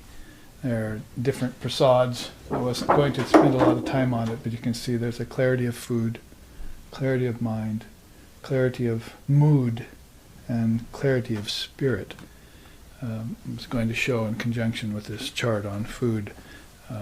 So there are different teachings that are associated with it. We've been through this chart quite a bit, so I just want to show you the 4 prasads, as it were, 4 clarities of spiritual life, which is a Vedantic teaching. And you'll find that there are different gunas involved with food. There's tamasic food, there's rajasic food, and sattvic food, and different beings, as we found out in this chart, are doing different austerities in conjunction or in accordance with those higher, middling, or lower forms of food and the energy that comes from them. And of course they're reaping certain benefits or lack thereof. Certain poisons are accruing in them because of long-standing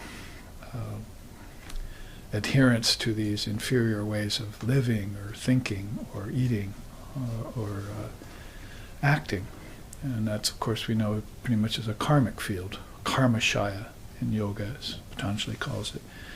So we want to clear that karmic field as much as possible and don't want to leave any effects coming to us later, unwanted, unasked, and unexpected quite often in people's lives.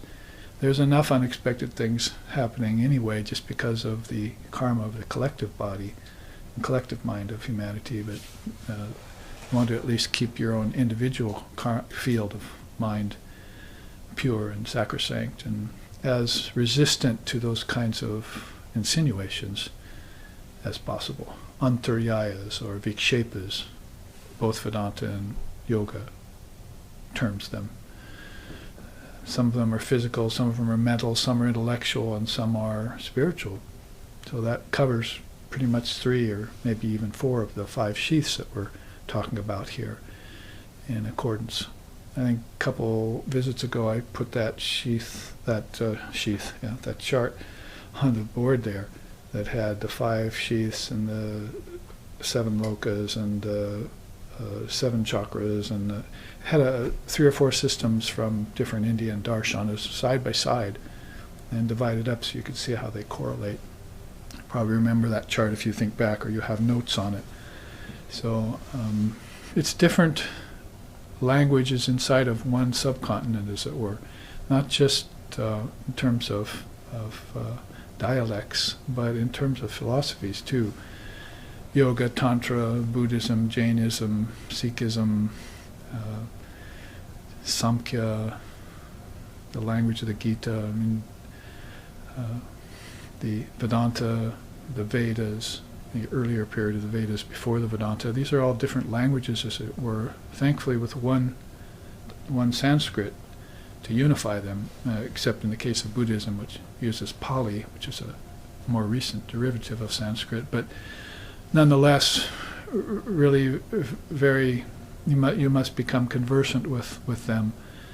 When you can see these correlations, that the seers of different periods of time and with different ideologies or perspectives, all based on concrescence, that they all agree with one another in most all cases about the Dharma, but they're just speaking to the people of different times and the conditions of different times.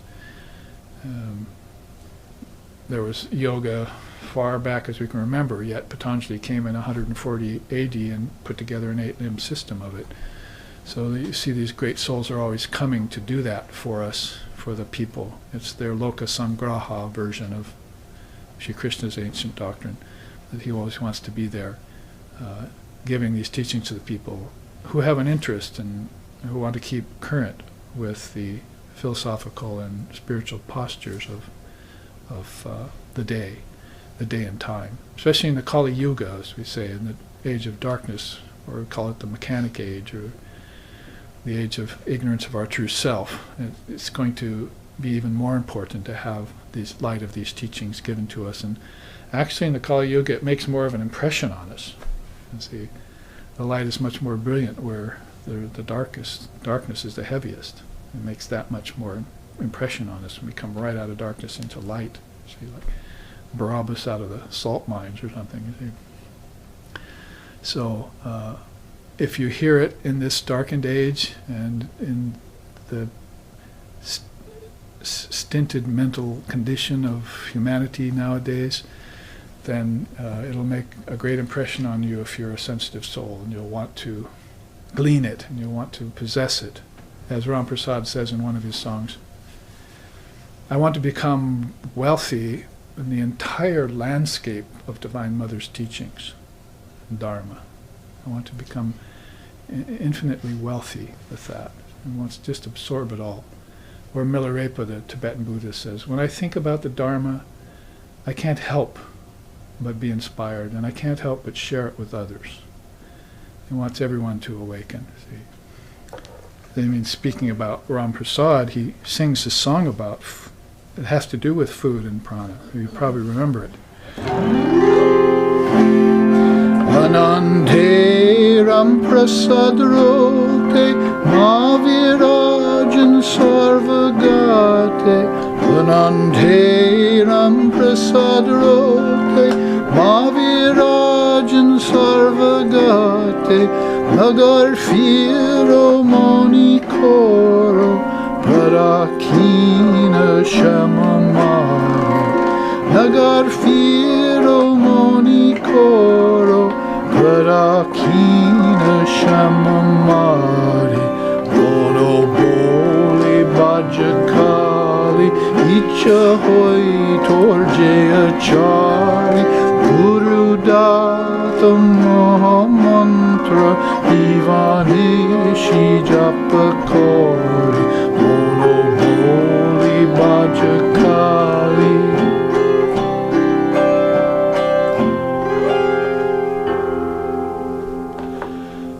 Have this beautiful Bengali man of the 14th century or so before, who inspired Sri Ramakrishna some centuries later, speaking of, in terms of, oh, singer of this song is overwhelmed, saying, wonderful, wonderful, this empirical process. The Divine Mother exists fully through every living creature. Therefore, this wondering poet says, whatever food or drink you receive, offer it as oblation into the sacrificial fire of your body, and meditate intensely on her all-encompassing reality. As put together by our founder here, Lex Sixon, his nice translation of that. So, beautiful sentiments, no doubt, and musically enhanced too in a 10-beat cycle, and with all the beautiful raga that it's in and so forth. But with the message even more beautiful, you have this idea that follows in line with these two charts we had in the first half about offering everything. The offering itself is your prana, and the food itself is the annamaya kosha and its constituents. And the act of offering, all Brahman, as they say. So this, of course, he's thinking in terms of the sacrificial fire in your body is going to take this and convert it, and you're going to need the other koshas and their assistance to help that process reach its culmination. Otherwise, food can stop. Food energy can stop at good health. You see, that's what's happening in America and health food crazes and so forth. Is that I'm happy and I'm healthy and I bike and I do this and that, but I'm not taking the energy and going further into the depths of my being to where the subtler energy is being converted into ojas and tejas, so that I can do away with all my mental impediments too, and my intellectual ones. Those are, again, antaryayas, or problems that are responsible for everything that's happening out here. If you have false seeing or unclarity of mood and mind, then that's going to translate out into your acts and deeds even against your best intentions and best will. So very important to have a holistic system that's based not just on food and exercise. They call that mukhya prana. Mukhya prana. It's a stage along the way, but it must be converted into ojas. And that teaching is in Tantra and in Kundalini and mentioned quite a lot in Vedanta too as well. So that kind of beautiful true sentiment being given to us by Rampasad centuries ago.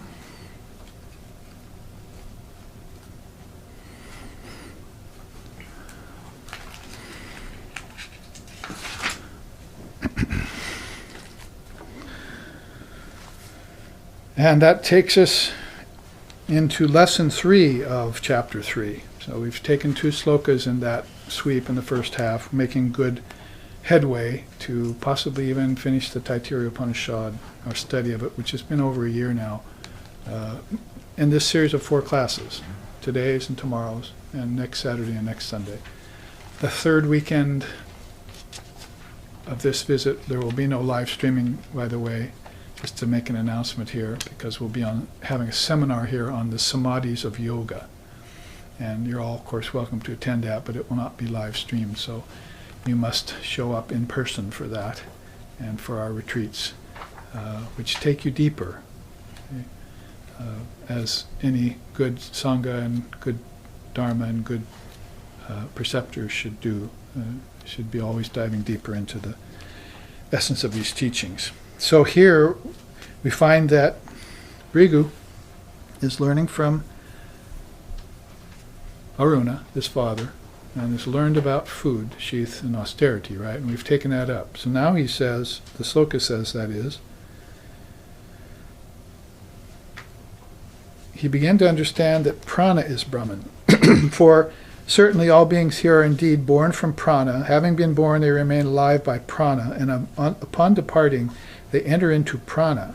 Having reflected on the nature of prana, he approached his father Varuna, saying, "Now instruct me about Brahman." So we find that the import of life force and life energy is there. There's a brand new chart that we used in the series in Hawaii just recently, which has to do with that. And of course, we took 5 classes to make it through this, and probably still didn't have enough time. But and I would say, posed a challenge to myself to try and put this into such 8 by 11 and be able to go through it, because the series, as you remember if you tuned into it live streaming in Hawaii about a month ago for about 5 weeks, was called Food, Prana, and Sadhana. So how food and energy goes together and how you use those in your sadhana to affect spiritual growth. Spiritual growth is a rare thing. You might say it's kind of top and bottom here. There are people who desire spiritual growth but never do a practice, and there are people who try and meditate and launch themselves to the highest echelon of spiritual life without knowing anything prior to it. So I could use an analogy by Sri Ramakrishna: cut off the head and the tail and just serve the body of the fish. You see, so the body of the fish here is the Dharma, and if you don't have that, how can you get nourished? You can pretend to be high in meditation, or you can have a desire to do practice and never enter into it. Both of those aren't that desirable. You want to learn the tradition and stick to the tradition, and so you're going to want to serve that body of the fish to yourself and to others, share it with others for their nourishment. So it works very good as an analogy for this teaching on Taittiriya Upanishad on food and prana. So here you have it put, and I'm not going to take 5 weeks to outline this for you, because you can look at it on YouTube soon when we get it produced and put up there for you. But the word that really describes it and what inspired me to put this chart together that I came across in the Sanskrit dictionaries was manaha prana sambandha. It's an actual word that they use that puts together mind, energy, and all accruing to an enlightened mind, a brilliant or luminous mind. It's very beautiful. There is a word somewhere that is rather holistic like that. because most people don't know what prana is, and enlightened mind is kind of far away from them because they're restless or maybe unhappy or depressed, as many people are. But to have a word in Sanskrit that actually promotes and declares that such a state exists even is very beneficial to know. Manaha prana sambandha. So you can see here, and we'll go through it quickly, starts with food. Where else would it start? And there's a quote under there by Sharda Devi. From pure food one gets pure blood. From pure blood, pure energy. From pure energy comes pure thoughts, and from pure thoughts one gets pure mind. So if you want to follow a regimen for yourself at the level of food, prana, and mind, then you now have some of the ingredients, tools, and dynamics by which to affect that more and more in yourself. Some of you are probably well along that path already and are treating food consciously and coming to know what prana is, what you see by, what you hear with, what your hand moves by, and how your thoughts depart the body tonight in dream, how they move into deep sleep, how they come back. This is pretty much what she's talking about. You can have such a clarity around these things that your dreams will actually become clear to you. You won't be any more an alien in your own dreams, you see. You'll know they're your dreams, and you'll know how to move through them and move beyond them, and maybe even get into deep sleep consciously. And these are spiritual qualities that you're called upon to inculcate in yourself. Waking, dreaming, deep sleep are philosophical way of putting your three states of consciousness, or the three worlds, or the AUM of Om, or the three bodies, and so forth. Gross, subtle, and causal bodies. So these are very important. Now, you see, if you get food, you got to gain strength from it. There's got to be some vigor, some virya, if you want to put it in Sanskrit. You have to have that kind of heroic stance that that you're rather impregnable as a fortress against any weakness or against any compromise, and you hold that posture, like I say, like a mental posture. So gain strength, then increase your stamina.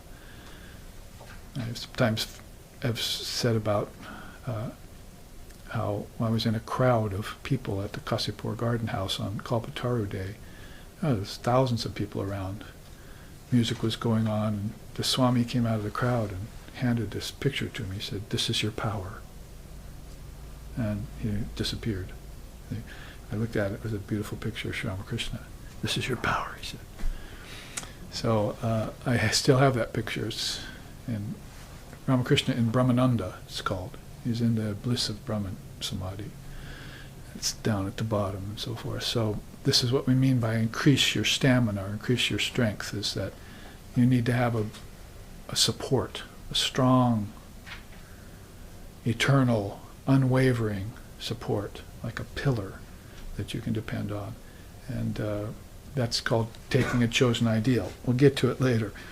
Master your posture, purify your senses, and equalize your breathing. All of that in one sweep. So you see, that's kind of Manomaya Kosha, Pranamaya Kosha stuff, isn't it? All right there. Now the next swing, and like I say, we're going through this rapidly this time. You can see it on YouTube later.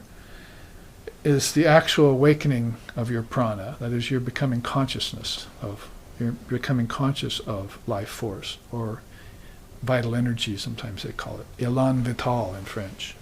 Is you have kind of an idea of this vital force inside of you that's responsible for all sorts of movements, but is also subject to all sorts of passions and intensities. And the good, the bad, and the mixed are all there in your prana. It ebbs, that's a problem for you, It flows, that's better. But if it flows and has inconsistencies or negative particles in it, then of course that's also problematic. So you want to purify that prana, and breathing exercise alone won't do it. To purify the prana, breathing exercise is going to get it moving, you become aware of it. But if you take this swing, it says purify the prana, control the prana, and then raise the prana. So that's a step-by-step process that you're going to want to be a participant in. You're not going to just leave it to chance by eating good food and saying your mantra and hoping that prana will somehow suggest itself to you. You're going to want to participate in that. And so purifying your prana is going to be a matter of not just breathing, but you're going to want to raise it and put it on certain aspects of spiritual life. You can see what comes next. Frequent holy company, select a guru, secure a mantra. All of those are having to do more with the mano-maya kosha, aren't they? They're all pretty much decisions your mind are making, a mantra you want to repeat in your mind, and a figure that represents a pure mind. And somebody whose prana is flowing, and somebody you can use as an inspiration and an ideal. Now, there are 5 pranas, and they're all listed very nicely in this Upanishad, in the Prajna Upanishad. Thank you very much. It's apana, and that facilitates evacuation as well as generation. Well, that's really kind of this downward moving prana. Samana distributes all the offered food to different parts of your being. Not just the body, but there's a psychic samana, as it were, a psychic prana that's also distributing bits of wisdom you take in from books to your intellect. You see? So whatever particles are there, if the prana is controlled, it can make its journey to the desired location and deposit the nutrients there, whether they be, molecules and bits of food, or whether they be atoms of wisdom that are getting distributed around your Vijnanamaya kosha. So apana samana, the third kind of prana itself operates and fills the senses. So pretty much how you're seeing and speaking and so forth is going on by this prana. In my opinion, that's what Christ meant when he said, man does not live by bread alone. He's not talking about Almighty Father. You don't live by the Almighty Father. That's something you merge into. That's eternal life. But your living has to do with your prana. So man does not live by bread alone means lives by the energy in food, as our mantras so nicely told us about, you see. And some of these slokas in the Upanishad are also explaining to us. So that means the price going to fall upon you to find this prana, purify it, raise it by certain exercises. So if you know where it is, what forms it takes, 5 basically, quintuplication, then you'll be able to make the best use of it. Through the main nadi, the udana, that's this Sushumna, the udana carries the soul back and forth between the various worlds. Now this gets more like the Vijnanamaya kosha. This gets more like the flow of intelligence, the movement of consciousness in as it transcends the body and 5 outer pranas and gets to the psychic prana and begins to flow inward. This is where the kingdoms of heaven are. This is where my Father's mansion has many chambers. These sort of cryptic sayings we've heard from the Bible and from Jesus and so forth, and in the Old Testament, we find that there is more than just a metaphoric reference there, but that these are actual states of mind inside of you, that the worlds lie within you. And Upanishad is very clear about it, isn't it? Carries the soul back and forth between the various worlds. You want to get a hold of that prana. Yogis very much desire to get a hold of the udana, because that's how they can inspire their thoughts, and their thoughts can take them inward. Remember, we needed inspiration, right? It's one of the austerities, is to gain inspiration of thought. So this udana is going to be directly linked with that. And Vyana, the 5th prana, pervades and moves through the many thousands of gross and subtle nerves. So now you find out kind of a roadmap, that there is this main Sushumna, which is like the main highway inwards to all the worlds. And you don't want gridlock there. You want to be able to flow through it, you see. But it's also attended by these hundreds and thousands of other side roads, you see, nerves and nadis and various flows and all of them are pervaded by the prana. And of course, all of those are pervaded by Shakti. We're getting there, don't worry. Now, that's Prajna Upanishad. I've even recommended that to someone just a couple days ago. If you want to know more about the prana, and 6 questions in the Prajna Upanishad that are asked by these 6 great students, then you'll want to study that question by question. And each one gets deeper and deeper into this kind of these kind of matters.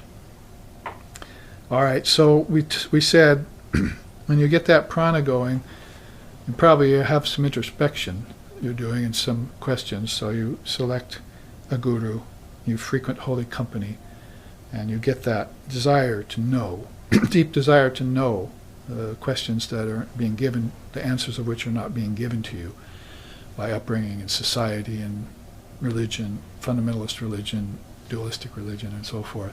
And you become a seeker of these inner truths. And you find out that the mantra represents that very well. It's like a bijam, a seed word, attended by a very powerful name of God, which can unlock the doors to these inner worlds when you use it over time and use it with repetition.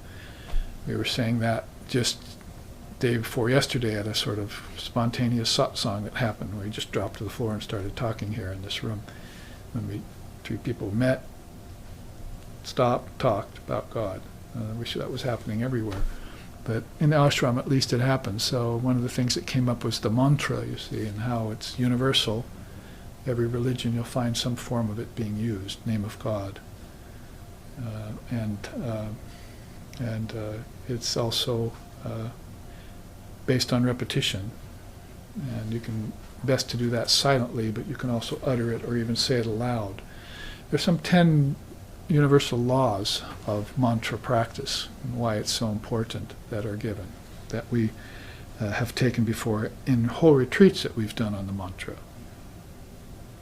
So secure a mantra, you'll begin to find out about the subtler level of prana that's flowing in the mind now. You're getting into the level of manomaya, vijnanamaya, kosha, as we said, which is being talked about here.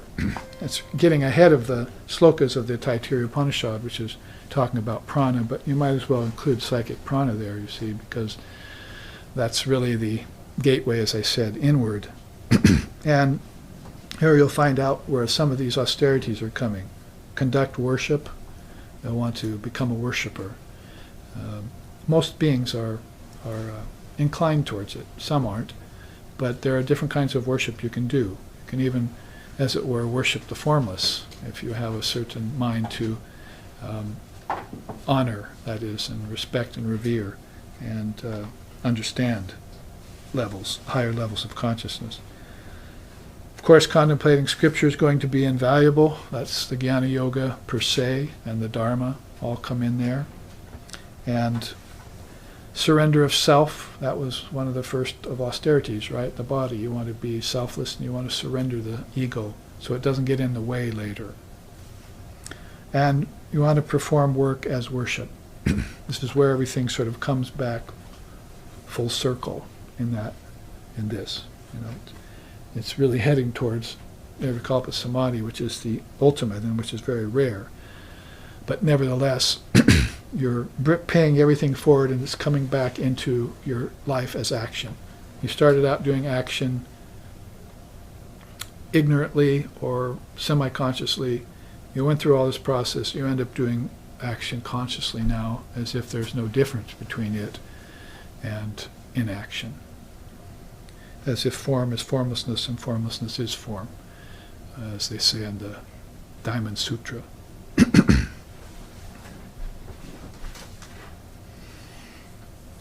And there you find that third pillar of Shakti power.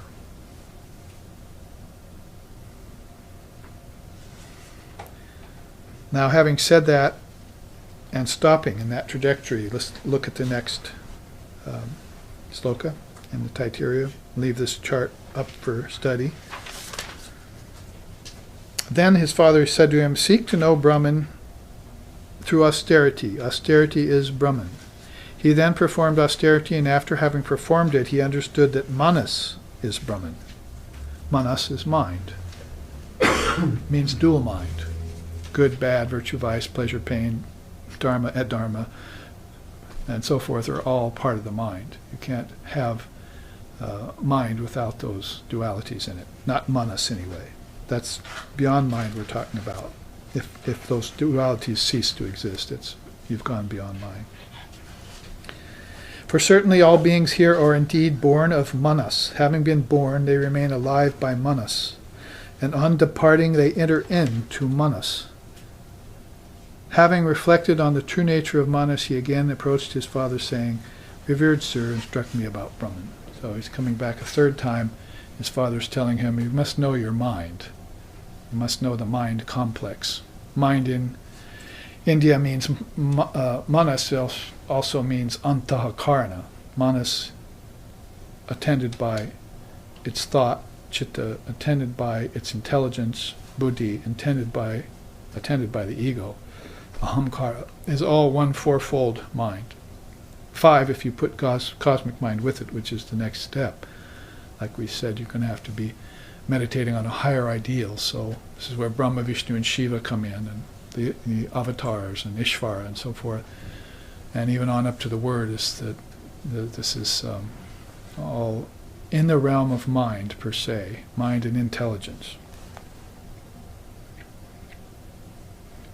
And so we have pretty much covered that in this swing. You see, holy company, select a guru, secure a mantra, worship, scriptures, all this is going to entail that you take up the mind and use it as a powerful tool, like a wedge, that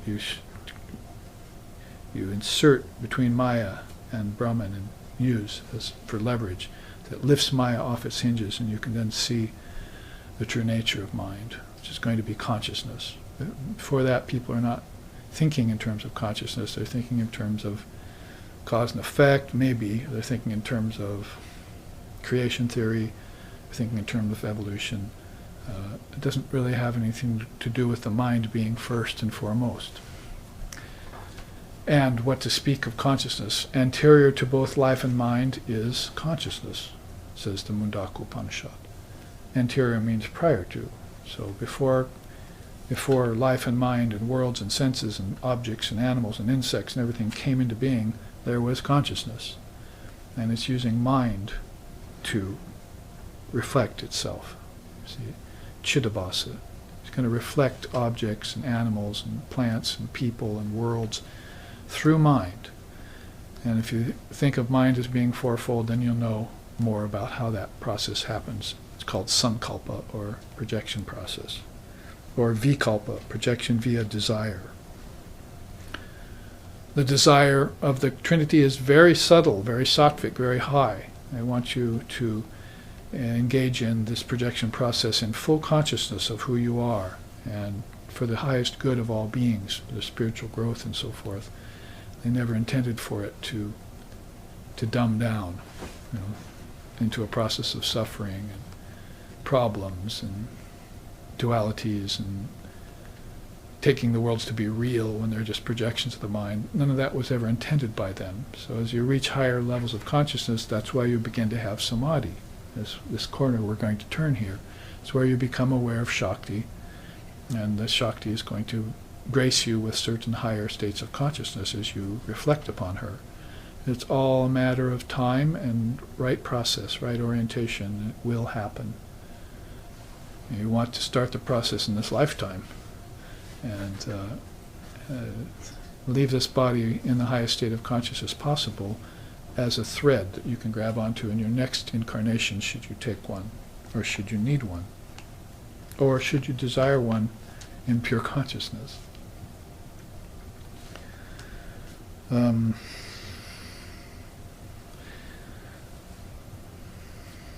Let's do the Vijnana Kosha one, because you really need it to make this turn. Manomaya Kosha isn't quite enough to get you to Shakti power. You need the Vijnana Kosha and what it entails and what it contains as ingredients in order to make this turn into Shakti power. So, seek to know Brahman through austerity. Again, he tells Varuna. He tells Bhrigu. He says, so he understood that, he came to understand that Vijnana is Brahman. He went and meditated on the next step.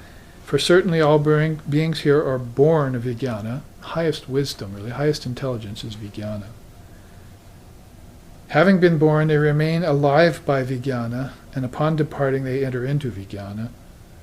Having thus reflected on the true nature of vijnana, he again approached his father, saying, "Teach me about Brahman." So he understands the Vijnanamaya kosha. Now, you must have noticed by far that all 4 koshas, they've said the same thing about them. You're born by them, you live by them. So this isn't a Xing one out for the other kind of equation. This is incorporation, synthesis of all of them in one huge exodus from Maya into the state of natural consciousness, sahaja, your own natural state. And you're making it along with several millions of other souls, possibly in each lifetime. Several millions, not very many, compared to the amount of souls that are populating the worlds of people, the worlds of ancestors, the worlds of celestials, and so forth. But that's called Kaivalya Pragbara, a stream of souls that are flowing towards freedom. So there are a select amount of those, even in this world, that are getting on that stream. It's like a stream of intelligence, and they're moving inward, and they're solving their issues, and they're becoming free.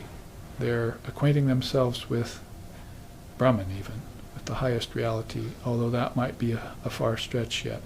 But they're getting close to that ideal that they have held for so long. Holy Mother said that. For many lifetimes, really, you've wanted this human body. You've wanted this mantra. You've wanted this teacher. You've wanted this path.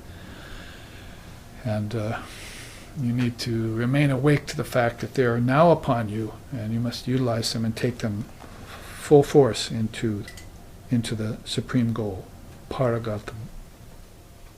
So now go back to this chart then, because we can make a turn with the Vijnanamaya kosha. You begin to meditate on Ishvara. First you'll introduce yourself to the Mahashakti, that is she. You'll know that beyond Maya there's Mahamaya, and beyond Prana there's Shakti, and beyond Shakti there's Mahashakti, and she is the overseeress of all the worlds and is there to help you extract yourself from them, if that would be your level of attainment and your deepest desire. There's a beautiful song in India again that says, Mother Kali is flying mind kites in the bazaar of human existence. Mother Kali is flying mind kites in the bazaar of mundane human convention. See? The bazaar means this fair, this world. And each one of them are held into her hands by these strings, and in the strings are made of glue and ground glass and so forth. So it means there's the glue is the sticking power. You can't get rid of the world. But the ground glass is the sharpness of intelligence that if it happened to come together in the right way would cut the string. It's a very beautiful analogy. And so she says every once in a while somebody does get that cutting power of the ground glass in their particular bond, to sambandha, to get free. And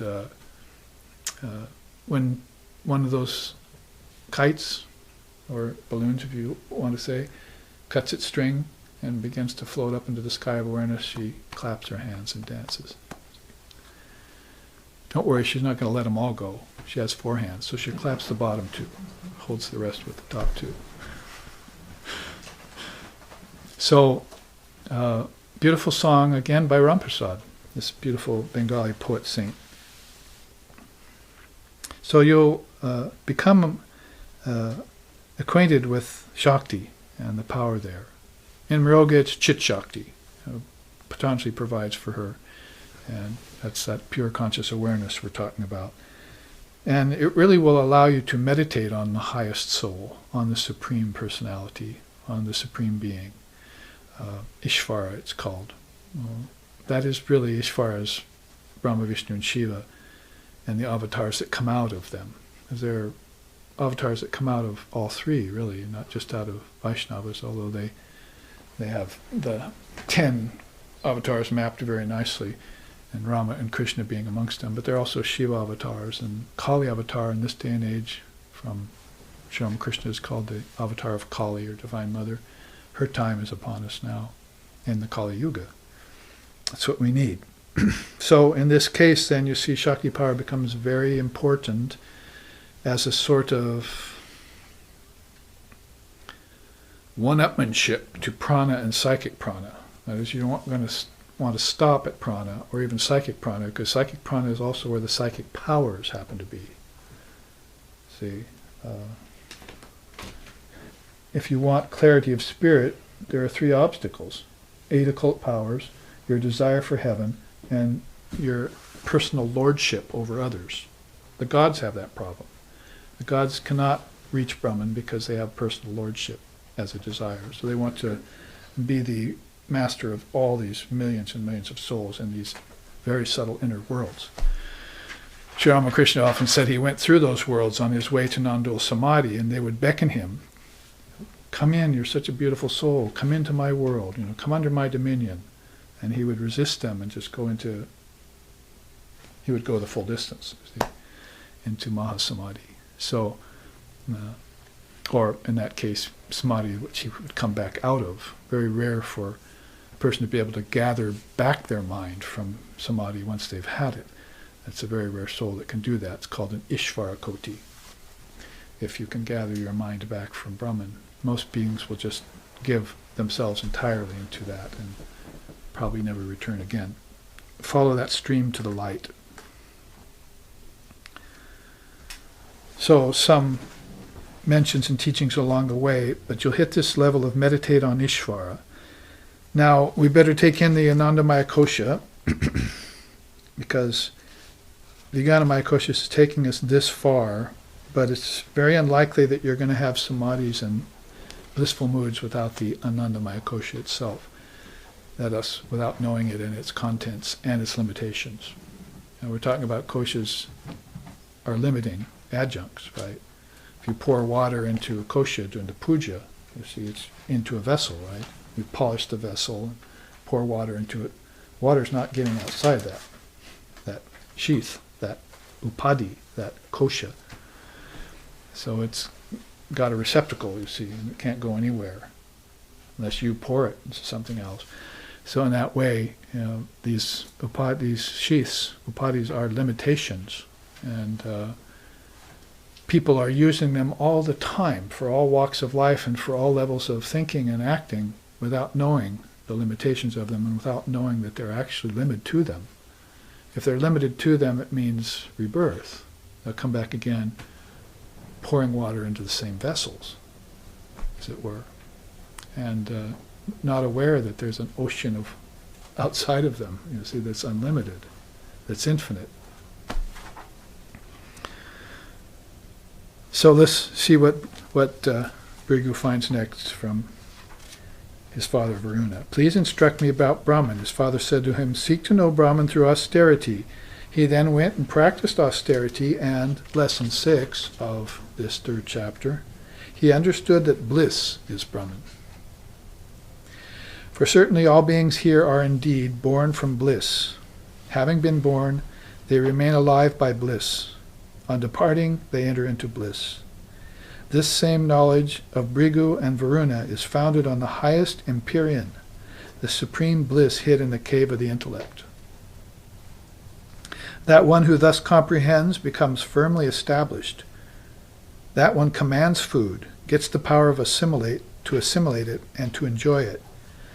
That one becomes great in progeny, in cattle, in the effulgence born of sacred wisdom, becomes great through renown issuing from righteous conduct." So now we have found our way to the highest sheath, and we've found that that's really the doorway into mastery of life. You've put the A together with the U, and you've put the U together with the M, and the M is going to dissolve everything. You've already been fulfilled. You've already been fulfilled. See, what did we start out saying? Very first thing, do you remember? Very first thing we read today.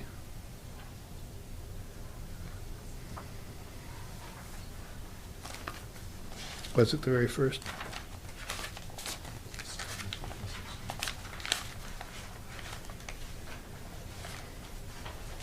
I remember.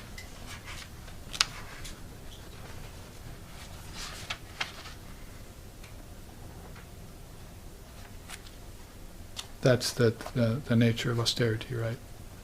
About the nature of austerity being the ultimate thing. So here you say you're connecting the cave of the intellect with the sheath of bliss. So these two sheaths have a very powerful connection with one another. That is the Vijnanamaya Kosha and the Anandamaya Kosha.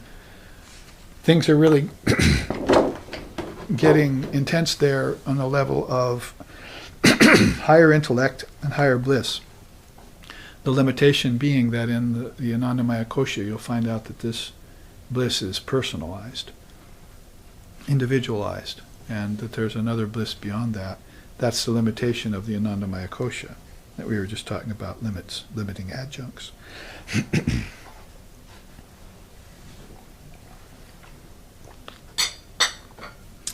Nonetheless, Bhrigu tells Varuna that this is, Varuna tells Bhrigu rather, that this is the highest empyrean. So this is the most royal of all stations to arrive at, short of realization of Brahman. And very nicely put and sort of reminiscent of other Upanishads when they say that it's hid in the cave of the heart. It's also a very tantric teaching of Tripura Sundari, that there's a threefold aspect of mother, and the first aspect is undertaken as the outer form of the mantra, and then there are two other forms of the mantra that once you take it have to be realized, and they're hidden in the cave of the heart, they say. So several Upanishads use this. Kundalini Yoga system uses it. Tantra uses it. Yoga uses it. It's a common metaphor for searching out and finding that hidden essence within. We even chanted about it this morning, right, from the Svetashvatara Upanishad. Ara Eva Ratanabhau Samhatra Yatra Najjaha Sa Eshon Chastarate Bahura Jayamanaha Om Ityevam Chayatha Atmanam, and so forth. Really beautiful. It means that they're in the center, in the heart, where all the subtle nerve endings meet, like the spokes of a chariot at the hub, abides the Atman. So they're trying to give you the desire and the information and the tools to make your way inward and espy that. Get into the cave of the intellect and see what's hidden there. So that's where really these series of slokas end. And then you have 3 or 4 other that are a conclusion to the Upanishad that we'll probably take up tomorrow. But here you see, if you put together and reach this highest empyrean, if you go back to this chart, this is where you begin to attain samadhis. Samadhis come to our seminar in about 2 weekends, and you'll see the samadhis of yoga, how Patanjali sets that up. But some of them are seated or lower, and some of them are higher. You could say some of them might even be middling. For instance, there's the Sasmita and Sananda samadhis that are seated, but they have to do very much with the Anandamaya Kosha. Sananda means the samadhi that you're having with bliss. So that's going to be directly correlative with your Anandamaya Kosha and knowing its contents. And it's penultimate too, getting into the Nirvikalpa or Asampragyata Samadhi state, which is,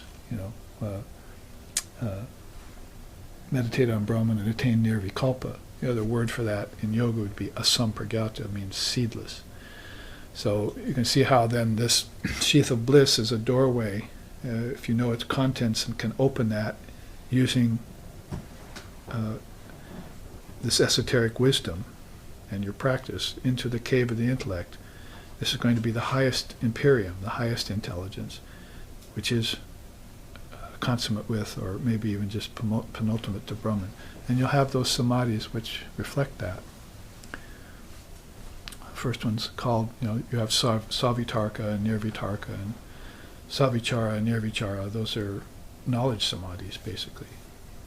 Not knowing what knowledge is there and then seeing it vanish, and knowing emptiness, and still being the witness of those. You know that there's something beyond knowledge. Krishna puts that in the Gita. You should know that, you should know that beyond knowledge there is truth. You have to go use the path of knowledge and get to truth. So you don't want to just stay with knowledge. Just like back here, you didn't want to just stay with worship, and back here you just didn't want to stay with holy company, and before that you didn't want to stay just with prana, and before that you just wouldn't want to stay with good health. You were always moving forward and going deeper and deeper inexorably. And then by the time you did that, you reached this doorway to samadhis. And you can see that at that point you're able to meditate on Brahman, because even if you're having lower samadhis, you're seeing them come from this light or this sound, jyoti or shabda. It becomes apparent to you there. You're beginning to, depending on your temperament, beginning to become very taken up with this beautiful sound, or you're beginning to become very focused on and even absorbed into this light for periods at a time, and come back out of it and go back into it. So it's you're going to be spending more time in meditation, more time in study, and going back and forth between these. You can always fall back on these tried and true methods to fill in any gaps that might have occurred or still might be present, any tendrils of karma that still need to be burned up.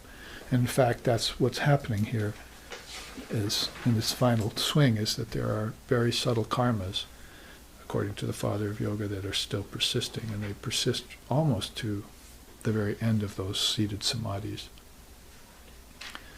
And probably the one that's the most tenacious and the most subtle, or causal as you might call it, would be the tendency towards nature, tendency towards form. That's going to die out very late. And with it the gunas. Those are like the last two things to go. And that is if you were to move into that cave of the intellect and see the doorway into the light without boundaries, the boundless light. So that's something that'll probably occur at that place, at that juncture to most people, is that they'll, can I let go of form here? Can I let go of nature? And if you do, that's called kaivalya. That's freedom from nature, freedom from anything that produces a form. And you can't blame nature for producing your form. Nature is just giving you the ingredients. You're the one that produced the form. Ego, anandamaya kosha, So you're going to have to resolve that little conflict, if conflict it is to you at that time. There's some that just will not go into formlessness. They've reached Ishvara and that's all they want, you see. They're not going to meditate on Brahman. Maybe not then, maybe not ever, or maybe sometime in the future, although time at that point is almost gone. But it has to be something of an inner perception, and something that you meditate on that's of very subtle nature. So that desire for form might still be calling you back away from kaivalya. But when you have kaivalya, it's like I don't see it here, but it's like the mixture of oil and water. When you know that nature is different from Brahman, then you'll give it up, and you'll absorb yourself into Brahman. You can always come back to nature later, but you'll come back as a past master. You'll come back with nature under your control rather than you being under control of nature. That's a problem. The seer has become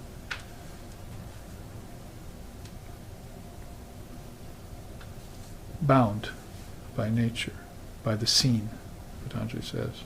So it's backward, you see. The soul, nature came out of the soul, yet nature comes out of the soul, and the soul gets into form, and it becomes subject to nature, producing it thinks it is nature, thinks it's forms, thinks it's 5 koshas, thinks it's 24 cosmic principles.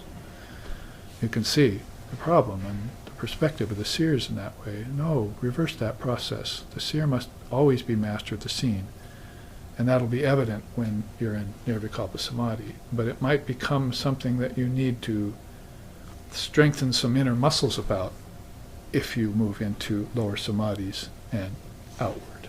See? To retain mastery all the way down to earth is going to be a very rare soul that can do that. Not get touched by money, not get touched by spouse and children, not get touched by pleasure and objects, not get touched by the beauty of nature. Remain untouched. Holy Mother used to say about that there's rice and you put it into a pan over the fire, see. And as soon as you put the rice into the pan, there's a few grains that jump out right away, see, from the heat. They're just gone outside the side of the pan. The rest get cooked and turn yellow, but these remain white, she said, like pure white mullica flowers. They never get tainted. So that would be like the souls that, as soon as they come in contact with nature, see it and evacuate, you see. So these are things that are known to the highest knowers of Brahman that aren't really known to others. Even others that may be very, very intellectually astute or very advanced in lower samadhis. So Upanishad here is giving us some secrets, this great cave of the intellect, and this Empyrean, this highest Empyrean. And Varuna wants to give it to his son, and great teachers want to give it to their sincere disciples, so that this can be kept in the world of men and women, and always there as a bridge. And that bridge is taking us to the pure luminous mind. Represented here by Lord Shiva in highest meditation. The quote there, "My young friend, the one who knows that imperishable one in which rest the mind, the prana, and the senses, verily becomes omniscient and enters into everything." So a very good quote for that. You see how it all rests in the luminous mind. But you must come to know it as that, and you must also do the work to dissolve one by one all of these things back into the mind, and then into the intellect, and then into the ego complex, and then into Brahman. Via Ishvara, you get to the Father through the Son. So this chart, we took a little more time on it than I was intending to, but we put it back and forth between these great lessons. Lesson 4, 5, and 6 basically. And tomorrow we will get to lesson 7 and 8, which brings us back full circle again. So we made good headway today. Let's take the final 2 quotes of this chart, though. There at the top with the image of Vivekananda. From the Prajna Upanishad is this beautiful quote I found, and I was very happy to find this. The prana comes into the body from the Atman by an act of the mind. That alone clears it up. Whatever the mind thinks, that flows in and out via the prana, and verily leads, along with the Atman, into the desired realm. So using this prana through the mind, you get to the Atman. And where does the prana really originate from? In the Atman. It comes out like the shadow on a man. That was Upanishad says. Didn't say that, did it? The next sloka in the Prajna Upanishad says that Atman comes out, that prana comes out of the Atman like a shadow comes out of a man. So its originating point is in Atman. That's the life force energy. And we're just filling it in to see that from Atman you'd see Shakti, and from Shakti the psychic prana, and from psychic prana the prana, and then all the way down to food. This is like taking this sloka in reverse, right? Starting with Brahma Karma Samadhi and working your way down. Down means out here, out into the worlds of gross food, pure gross food. Now the quote at the bottom here, these are both by Pipalada, who are talking in the Prajna Upanishad. He was one of the great ancient rishis. As the rays of the sun become united with it in the time of its setting, and shine forth again when it rises, all the senses merge into the superior God called the mind when it sleeps. At that time, prana alone remains awake in that city. So it's sort of a testament to waking, dreaming, and deep sleep, to how the prana moves you in and out of these states. And the mind being the intermediary station. Prana, mind, to Atman, back to mind, to prana. And when the prana is flowing, then the senses are going to be awake and operating, and the worlds of name and form are going to be taken in by the senses, and the objects are apprehended and so forth. Hopefully you don't want to run afoul of that process. So you want to remain ever in knowledge of the Atman as you use the mind and its Garuda-like vehicle, the prana, to flow out into the body and eat pure food and return. And know that the waking, dreaming, and deep sleep process of 24 hours is pretty much just the same as a lifetime of that, and then many lifetimes of that, all the way up to one day and one night of Lord Brahma's life. It's just extended exponentially and then retracted. See, one breath, as it were, if you want to take it in a microcosmic sense. Your in-breath, your held breath, and your out-breath is like waking, dreaming, and deep sleep. So you go, whether you go microcosm or macrocosm with it, you'll find that everything is equally distributed in that way. One Brahman in all, as you would say. So some nice quotes from Prashna Upanishad, which I'm also recommending along with the Taittiriya Upanishad if you want to know more about Pranamaya Kosha and its connections. These are hard to find sometimes if you get into Vedanta or into yoga. You hear these dharmic teachings spoken, but you want to find their source. So those two Upanishads have sources for, are sources for the koshas and the prana and some of these interconnections. Here we're going to stop about 5 minutes early, and because I want to save these final slokas for tomorrow's class. We actually moved through these quite swiftly, but we might take them up a little bit tomorrow. There's another chart I want to show you on the Jnana, the Manomaya Kosha and the Vijnanamaya Kosha. And I also want to show you this beautiful chart on Holy Mother's teachings that's brand new about the pathways that you take, the 4 different pathways you take. We'll also take some nice teachings about the 7 great ideals along the way. So be on hand tomorrow, either live or live streaming, and we will dive even deeper into these wonderful dharmic teachings that help us live a divine life on earth. Om Sato ma sadgamaya tamaso ma jyotirgamaya mrichor ma mritam gamaya abhira maiti rudrayate dakshinamukam denamam bahinicham. Om Shanti Shanti Shanti.